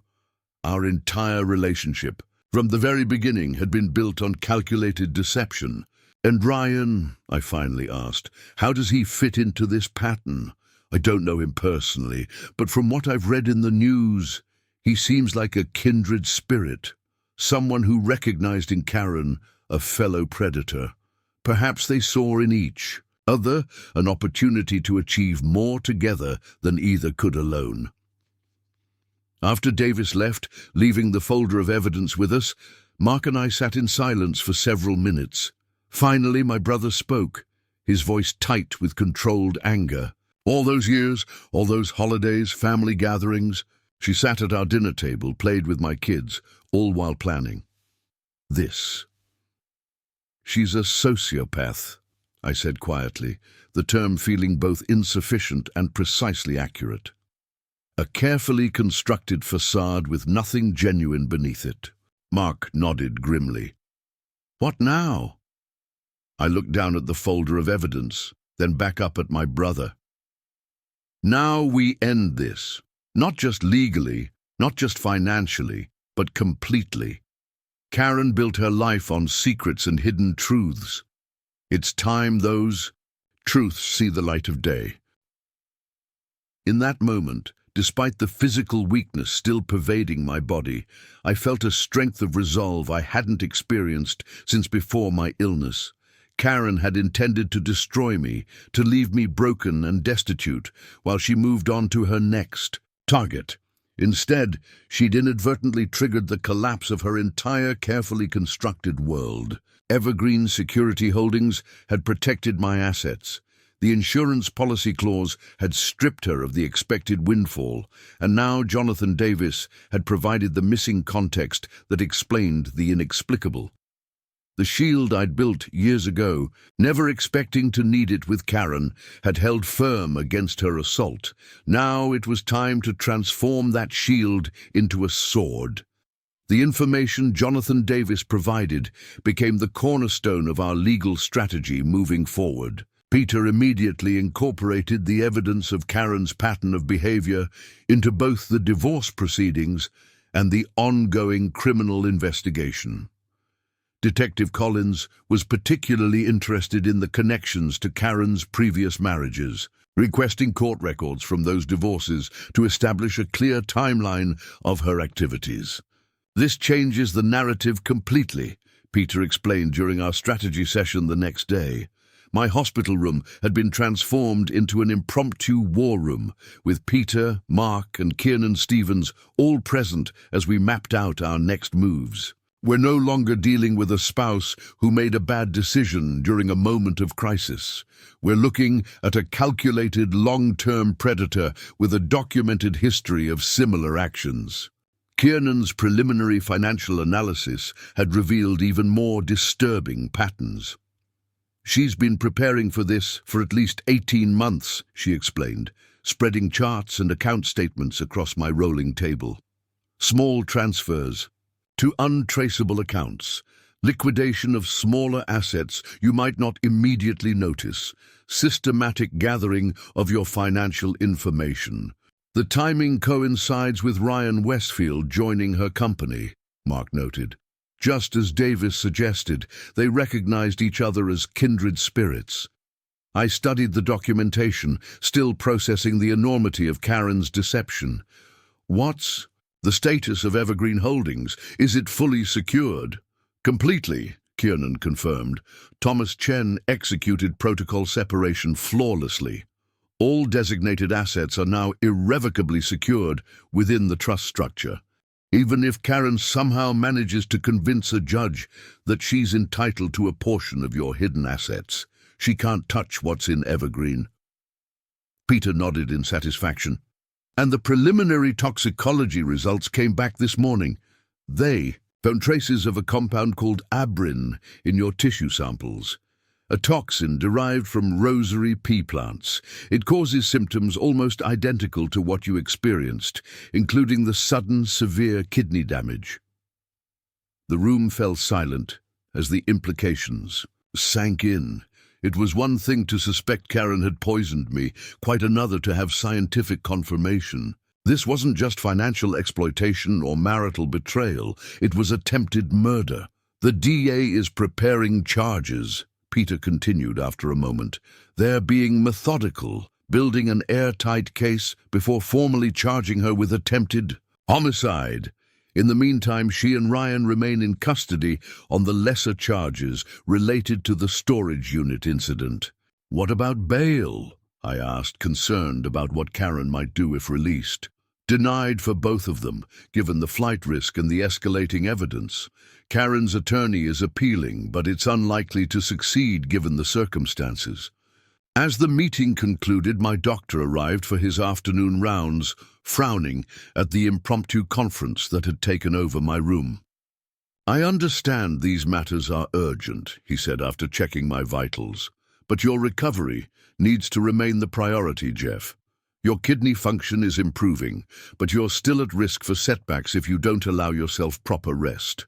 I'll try to pace myself, I promised, though we all knew the legal and financial battles wouldn't wait for my complete recovery. After everyone left, I found myself alone with my thoughts, confronting emotions I'd been too busy to fully process. The woman I'd loved, trusted, and built a life with had systematically betrayed me in the most profound ways possible. She had entered our relationship with calculated intent to eventually destroy me, perhaps even kill me, for financial gain. Every moment of our 11 years together, every smile, every kiss, every whispered "I love you," had been a performance, designed to establish the trust she would ultimately violate. The depth of this realization left me breathless, a hollow ache spreading through my chest that had nothing to do with my physical condition. It wasn't just the betrayal that hurt. It was the understanding that what I had believed was real. Our connection, our partnership, our shared life had never existed at all. I had been living with a carefully constructed illusion, loving someone who was fundamentally incapable of loving in return. My phone chimed with a text from Abby. "Coming. To see you around 6. Need anything from the outside world?" I smiled faintly at the message, feeling a rush of gratitude for my daughter and the other genuine relationships in my life. "Just your company," I replied. When Abby arrived that evening, she brought dinner from my favorite Italian restaurant, against hospital regulations, but smuggled in with the cooperation of a sympathetic nurse who agreed I deserved better than hospital food after all I'd been through. "Dad, you look better," she said, studying my face as she unpacked containers of pasta and garlic bread. "There's more color in your cheeks." "I feel better," I admitted. "Still weak, but improving. Doctor says I might be discharged in a few days if my numbers keep improving." "That's fantastic news." She hesitated, then added, "I visited the house today with the insurance adjuster. Wanted to document everything for the claim and check on the overall condition." "How bad is it?" "Structurally fine, but—" She frowned, searching for words. "It feels different. Violated somehow. They didn't just take things, they went through everything. All your papers in the home office were searched, dresser drawers emptied and hastily refilled. Even the tool bench in the garage was ransacked." I nodded, unsurprised. "Looking for anything valuable or useful?" "Financial. Documents, passwords, account information. The security team installed new surveillance and alarm systems, and the locks have all been changed, including the garage door opener codes. We ate in companionable silence for a while, the familiar comfort of good food providing a brief respite from the ongoing chaos. When we finished, Abby cleared away the containers and then sat back down, her expression turning serious. "There's something else you should know. I wasn't sure whether to tell you, but I think you deserve all the information." "What is it?" "I found Karen's journal. It was hidden in a compartment in her yoga mat case of all places. I was only looking through her things to make sure we hadn't missed anything important when the police did their search." My pulse unquickened. "What did it say?" Abby reached into her bag and pulled out a leather-bound notebook. "It's disturbing, Dad. Really disturbing. Detective Collins has the original now, it's evidence, but I made copies of certain pages before turning it over." She handed me several photocopied pages. The handwriting was unmistakably Karen's, elegant cursive that I'd seen on countless birthday cards and notes over the years. But the content was from a stranger, someone cold and calculating whom I'd never known existed. March 17th, 2023. Ryan thinks we should move forward with the plan sooner. He's impatient, worried about his mounting debts. I've explained that these things can't be rushed. Jeff trusts me completely now, but the accounts are still too closely monitored. Need to establish more independent access before making significant moves. May 4, 2023. Located Jeff's estate planning documents in his office safe today while he was at the job site meeting. Life insurance policy is even better than expected. $2 million with me as sole beneficiary. No contestability period concerns at this point in the policy term. Ryan is excited, but I've reminded him we need to be methodical. No errors, no rushes. August 22nd, 2023. Started researching untraceable methods today. Difficult to find reliable information.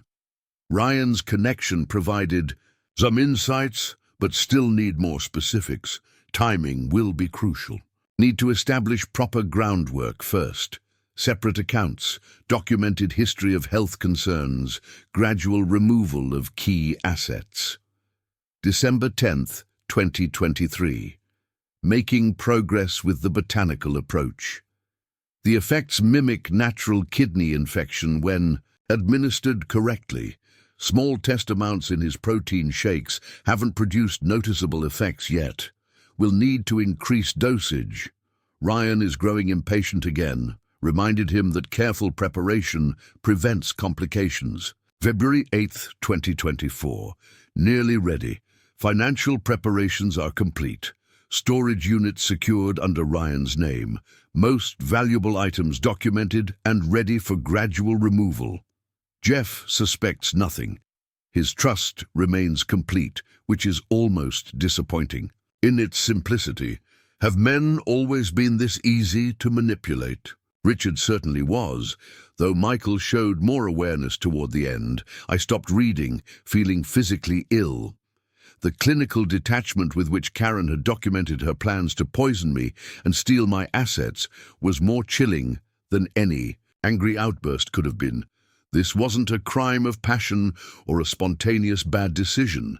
It was methodical, calculated destruction, planned over the course of years. "I'm sorry, Dad," Abby said quietly. "I debated whether you needed to see this, but no, you were right to show me." I handed the pages back, unable to bear looking at them any longer. It removes any last doubts about what we're dealing with. Detective Collins says it's incredibly damning evidence. Combined with the toxicology results and the financial paper trail, Karen is looking at serious prison time. Ryan, too, as a co-conspirator. That night, after Abby left, I found sleep impossible despite my physical exhaustion. Karen's journal entries played repeatedly through my mind, each word a fresh cut. How had I missed the signs? Had there been moments when the mask slipped, when I could have glimpsed the true nature of the woman sharing my life? I thought back over our years together, searching for clues I might have overlooked. There had been small inconsistencies, moments of coldness quickly covered with affection, questions about finances that seemed innocuous at the time, but now took on sinister significance. Yet nothing that would have suggested the depths of deception revealed in those journal pages. The next morning brought news that the district attorney had formally charged Karen with attempted homicide, conspiracy, fraud, and a host of lesser charges. Ryan faced similar charges as a co-conspirator, along with additional counts related to his previous victims. Their arraignment was scheduled for the following week, with both remaining in custody until then. Peter arrived mid-morning with updates on the civil proceedings. Judge Levinson has issued a preliminary ruling on the marital assets, he reported. Based on the evidence of Karen's criminal intent and the pattern of fraudulent activity, she's forfeited any claim to contested property. Everything that was removed from the house or financial accounts must be returned, and all remaining assets will be frozen pending the outcome of the criminal trial. What about the divorce itself? Expedited, given the circumstances. The judge has set a final hearing for next month.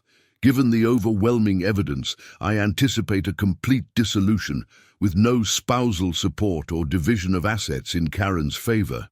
In fact, you'll likely be awarded damages for the financial exploitation and emotional distress. I nodded, feeling strangely detached from these legal victories. While securing my financial future was certainly important, it felt hollow compared to the deeper loss I was still struggling to process, the complete dismantling of what I had believed was a genuine relationship. There's one more development, Peter added, his expression turning more serious. Karen has requested a meeting with you. Absolutely not, Mark interjected from his position by the window. That's completely inappropriate given the circumstances. I agree it's unusual, Peter acknowledged. Her attorney conveyed the request through official channels, suggesting it could potentially lead to a full confession that would spare the expense and trauma of a trial. It's a manipulation, Mark insisted. She's looking for one more opportunity to get to him. I considered the request carefully. Part of me wanted to refuse outright, to deny Karen any further access to my life. Yet another part, perhaps the part still struggling to reconcile the woman I thought I knew with the calculated predator revealed in her journal, needed closure. What protections would be in place if I agreed? I asked. Peter looked surprised at my willingness to consider it. Multiple levels. The meeting would take place in a secure room at the jail, with guards present. Your attorney, me, would be with you at all times. The conversation would be recorded as potential evidence, and you could terminate the meeting at any point. And what's your professional opinion? Should I do this? He hesitated, clearly weighing his response carefully. From a strictly legal perspective, there's little to gain. We have overwhelming evidence against her, and anything she says could be motivated by manipulation rather than remorse. But, I prompted, sensing his reservation, but from a human perspective, I understand the need for answers for some form of closure. Just be aware that you may not get the responses you're hoping for.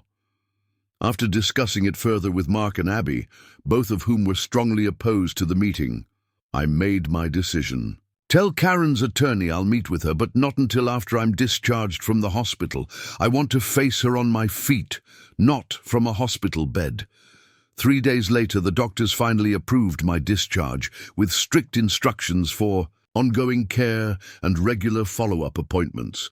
My kidney function had improved significantly, though the long-term prognosis remained uncertain. I might eventually need dialysis, or even a transplant, depending on how much permanent damage the heparin poisoning had caused. Mark and Diane had prepared their guest suite meticulously, creating a comfortable recovery space with medical equipment discreetly incorporated into the otherwise normal bedroom. It felt strange to be in a home environment again after weeks in the hospital, both comforting and slightly disorienting. The meeting with Karen was scheduled for the day after my discharge. I spent the intervening time resting and preparing mentally, trying to anticipate what she might say and how I would respond.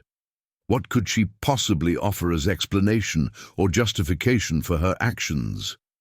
What answers was I truly seeking from this encounter?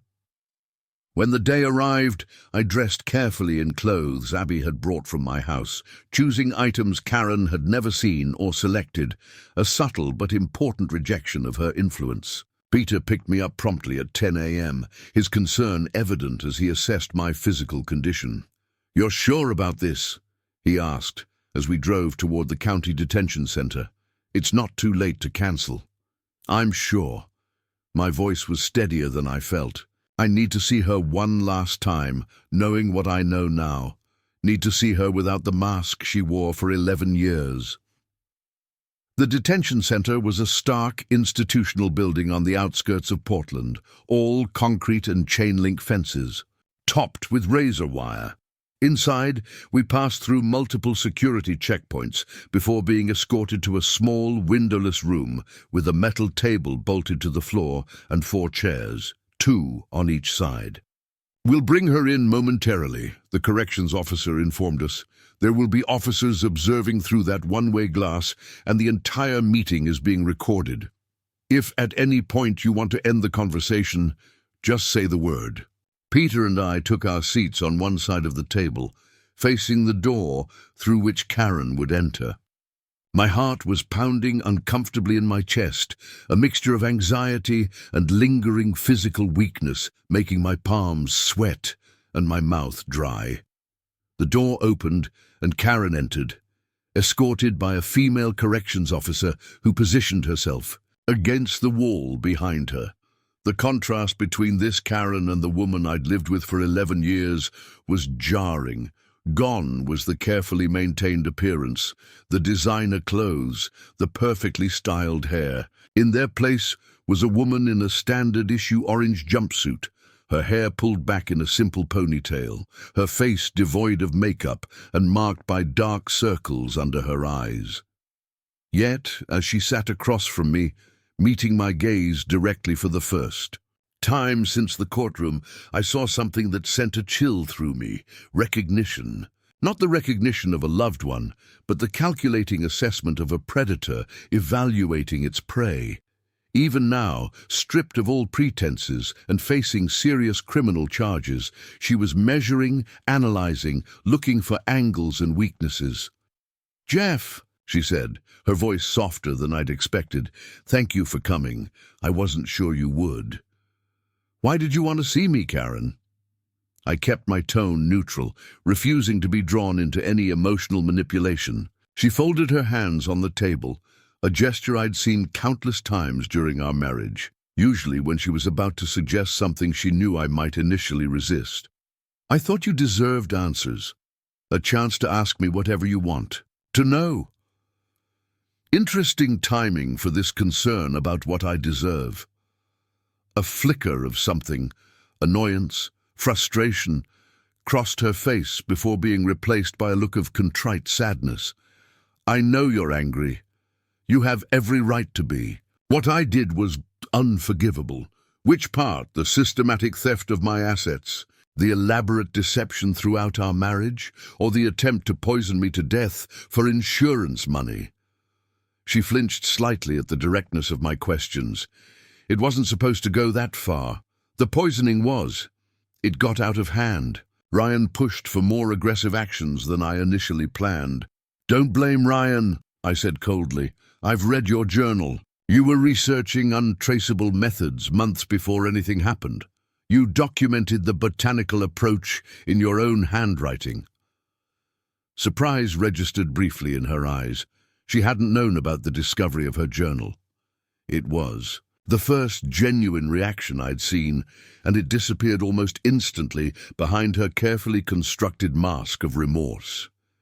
You weren't supposed to find that, she murmured. Clearly. Just like I wasn't supposed to survive the poisoning or discover the missing money until it was too late, or learn about your previous marriages and the pattern of similar cons you've been running for decades. Karen's posture shifted subtly, the performance of contrition giving way to something colder and more authentic. You were different from the others, she said, her voice taking on a harder edge. More cautious, more protected. It took longer to gain your complete trust. Why me? Why any of us? You have intelligence, education, a legitimate career where you excelled. Why turn to this? I gestured vaguely, encompassing the prison environment and the situation that had brought us there. She seemed to consider the question, perhaps weighing whether honesty or continued manipulation would better serve her interests. It's never been about the money. Not really, she finally said. It's about the challenge. The game. Taking a man who believes himself to be clever, careful, insulated from harm, and systematically dismantling everything he's built while he suspects nothing. The casual cruelty of her answer left me momentarily speechless. Peter shifted beside me, clearly disturbed by the direction the conversation had taken. Did you ever feel anything real for me? I asked, the question escaping before I could reconsider its wisdom. In 11 years, was there ever a genuine moment? Karen tilted her head slightly, studying me with clinical detachment. Would it comfort you to think there was? Would you prefer to believe that some small part of our life together wasn't a calculation or performance? I'd prefer the truth for once. She shrugged lightly, the gesture incongruously casual in our grim surroundings. The truth is that people like me don't experience relationships the way you do. There were moments I enjoyed. Your graduation? Speech at Abby's college ceremony was genuinely impressive. The vacation in Bali was pleasant. Some of the sex was satisfying, but love, connection, emotional intimacy, those are just words, tools to achieve certain outcomes. Each word struck like a physical blow, confirming what I had already begun. To accept, but had hoped in some small corner of my heart might not be entirely true. The woman I had loved had never existed. She had been a carefully constructed character played by a skilled actress who viewed human connections as nothing more than means to an end. You never stood a chance, you know, she continued, a hint of pride creeping into her voice. None of you did. Michael figured it out too late. Richard suspected but couldn't prove anything. You were the most thoroughly deceived, which made the challenge more interesting but also required more elaborate methods. Yet here you are, I said quietly. In prison, with all your careful plans exposed. It seems I wasn't as thoroughly deceived as you thought. Something flashed in her eyes. Anger, perhaps, or frustration at the reminder of her failure. A miscalculation with the timing. If I'd administered the final dose while you were traveling for business as originally planned, rather than rushing it when Ryan's financial situation deteriorated, the outcome would have been very different. And Evergreen Security Holdings, did you know about that, or was that another miscalculation? Confusion flitted across her face. Genuine confusion that told me she had no idea what I was referring to. What's Evergreen Security Holdings? For the first time since entering the room, I felt a small sense of satisfaction.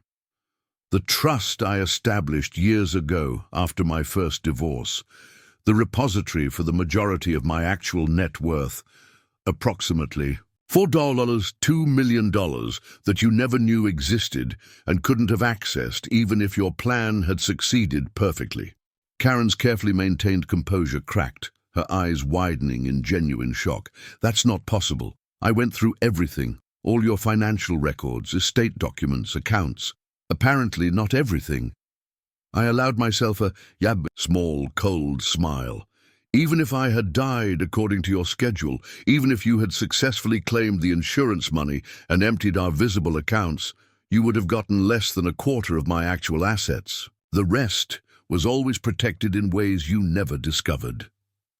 The revelation visibly rattled her, perhaps more than anything else that had transpired. Her failure wasn't just in getting caught, it was in fundamentally misunderstanding the scope of what she had been attempting to steal. She had believed herself to be the consummate manipulator, always 3 steps ahead of her victims, yet she had been operating with incomplete information throughout our entire relationship. "This meeting is over," I said, standing up with more steadiness than I had felt in weeks. "I have my answers.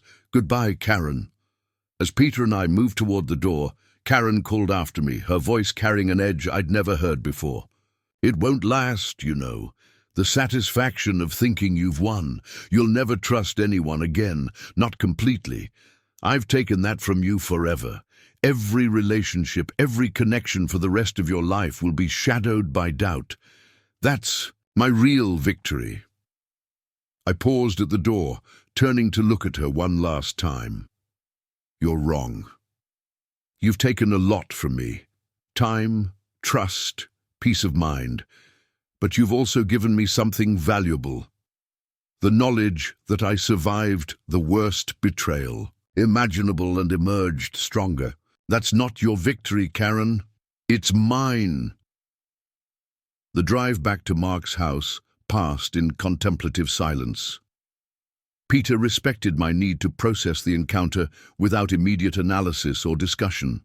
When we arrived, he simply squeezed my shoulder, supportively before departing, promising to call later with updates on the legal proceedings. Inside, Mark and Abby were waiting anxiously, their concern evident as they assessed my condition. "How did it go?" Mark asked, as I settled carefully into an armchair in the living room. "About as expected," I replied. "She's incapable of genuine remorse, or even understanding why what she did was wrong. It's all just a game to her, a challenge to be conquered." "Did you get what you needed from it?" Abby asked perceptively. I considered the question carefully. Had I found the closure I was seeking? Not exactly. The woman I had confronted was fundamentally unknowable, operating from a psychology so foreign to my own that true understanding was likely impossible. Yet there had been value in seeing her clearly, in confirming that the fault lay not in my judgment, but in her exceptional skill at deception. "I think so," I said finally. "I needed to see her as she really is, not as the person I thought I knew. And I needed her to know that despite everything, she failed in the most important ways." Abby nodded, understanding what I meant without requiring elaboration. "What happens now?" "Now," I said, feeling the weight of the past weeks beginning to lift slightly. "We focus on healing, physically, financially, emotionally. Karen and Ryan will face justice through the legal system. We'll rebuild what was damaged and protect what remains." Later that evening, as I sat on the porch of Mark's house watching the sunset paint the sky in shades of orange and gold, my phone buzzed with a text from Detective Collins.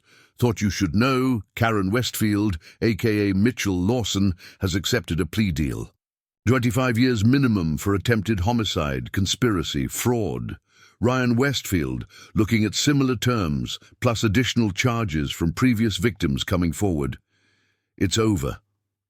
I read the message twice, then set my phone aside, letting the significance of those 2 simple words sink in. It's over. The legal proceedings would continue for some time, depositions, testimonies, formalities of justice taking their course. But the immediate danger, the urgent crisis that had consumed my life since waking in that ICU bed, had indeed concluded. As darkness settled over the neighborhood, I found myself thinking not about Karen or her betrayal, but about the future stretching before me. There would be challenges, certainly, ongoing medical treatments, financial reconstructions, emotional healing that would likely take far longer than physical recovery.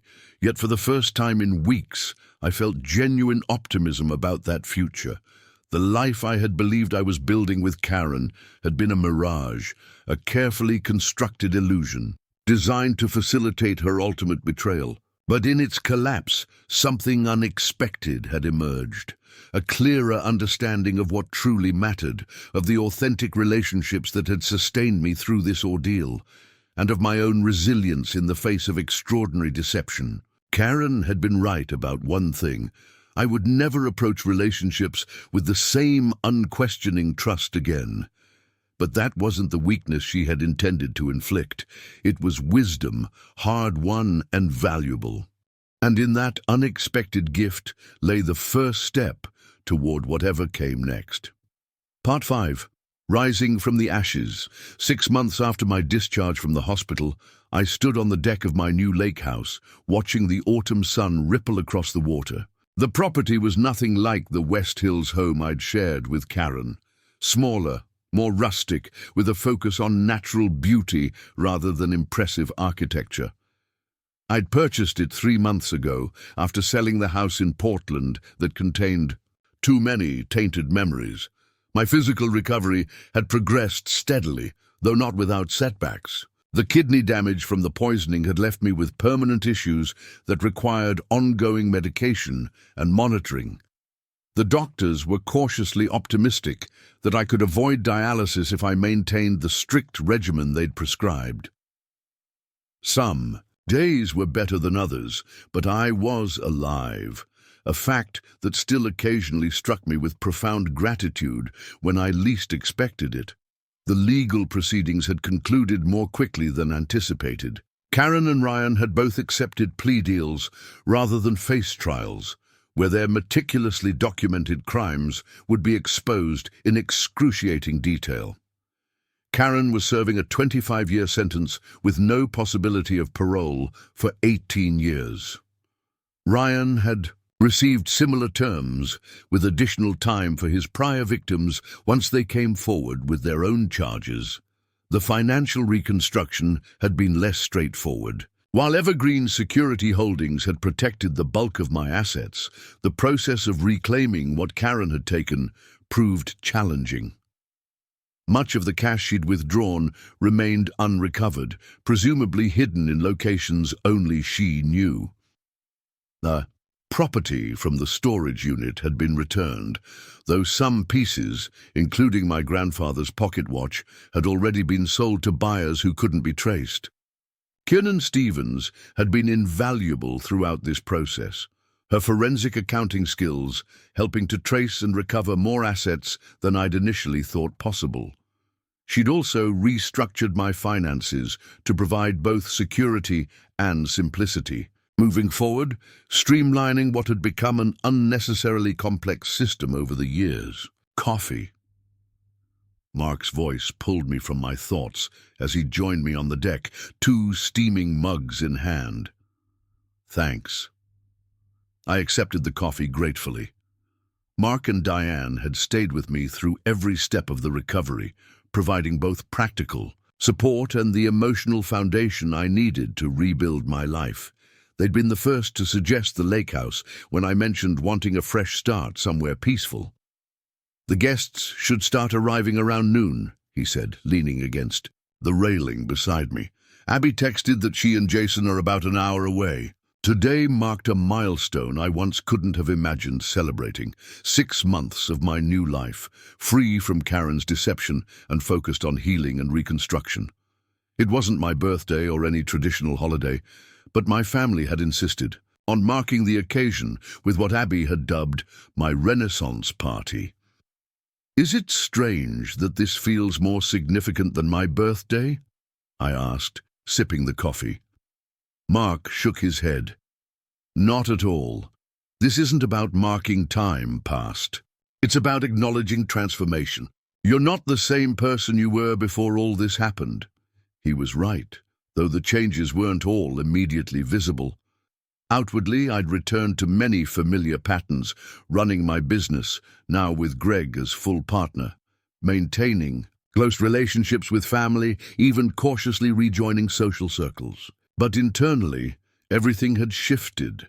The betrayal had changed me in fundamental ways. I approached relationships with greater awareness, recognized manipulation more quickly, and valued authenticity more deeply than ever before. There was a new steadiness in me, born from surviving what should have broken me completely. "You're thinking philosophical thoughts again," Mark observed with a small smile. "I can tell by that look. A hazard of nearly dying and discovering your entire marriage was an elaborate con," I replied, returning his smile to soften the words. "Tends to make a man reflective." By noon, the lake house had transformed from quiet retreat to vibrant gathering place. Abby and her boyfriend Jason had arrived, bearing ridiculous Renaissance-themed decorations that made me laugh despite their absurdity. Greg and his wife brought a spectacular cake with Phoenix Rising written in elegant script across the top. Thomas Chen, the financial advisor who had helped secure Evergreen Holdings, arrived with an ornate chess set as a gift. For a man who thinks several moves ahead, as he put it, even Kiernan Stevens made an appearance, her typical professional, reserve softening slightly as she presented me with a framed document, the final accounting of recovered assets, more substantial than I'd dared hope when the process began. "We're still tracking the remaining funds," she said quietly, as others mingled around the food table on the deck. "I don't give up easily." "I know," I replied. "That's why I hired you." As afternoon drifted toward evening, I found myself in conversation with Detective Collins, who had stopped by briefly despite not being an official guest. He'd been instrumental in building the case against Karen and Ryan and had developed a friendly relationship with my family throughout the process. "How are you really doing?" he asked, stepping away from the main gathering for a moment of quiet conversation. "Beyond the brave face for your family." I considered the question seriously. Better than I would have expected. There are still moments, memories that ambush me, questions about how I could have been so thoroughly deceived. But they're less frequent now. He nodded, understanding. "That's normal. The brain keeps processing trauma long after the events are over, but from what I've seen, you're handling it remarkably well." I had good support. I gestured toward my family and friends scattered across the deck and lawn. "Makes all the difference." "It does," he agreed. "And for what it's worth, in my 20 years in law enforcement, I've never seen someone recover from this kind of betrayal with more dignity or resilience. Many people in your position would have been destroyed by what happened, not just financially, but emotionally, permanently." His words stayed with me after he left, resonating with something I'd been feeling but hadn't fully articulated. The magnitude of what I'd survived was easy to lose sight of in the daily progress of recovery. Karen hadn't just stolen money or lied about specific things. She had fabricated an entire relationship, a shared reality that had never actually existed. The fact that I was standing here, hosting a gathering, making plans for the future, was itself a profound victory.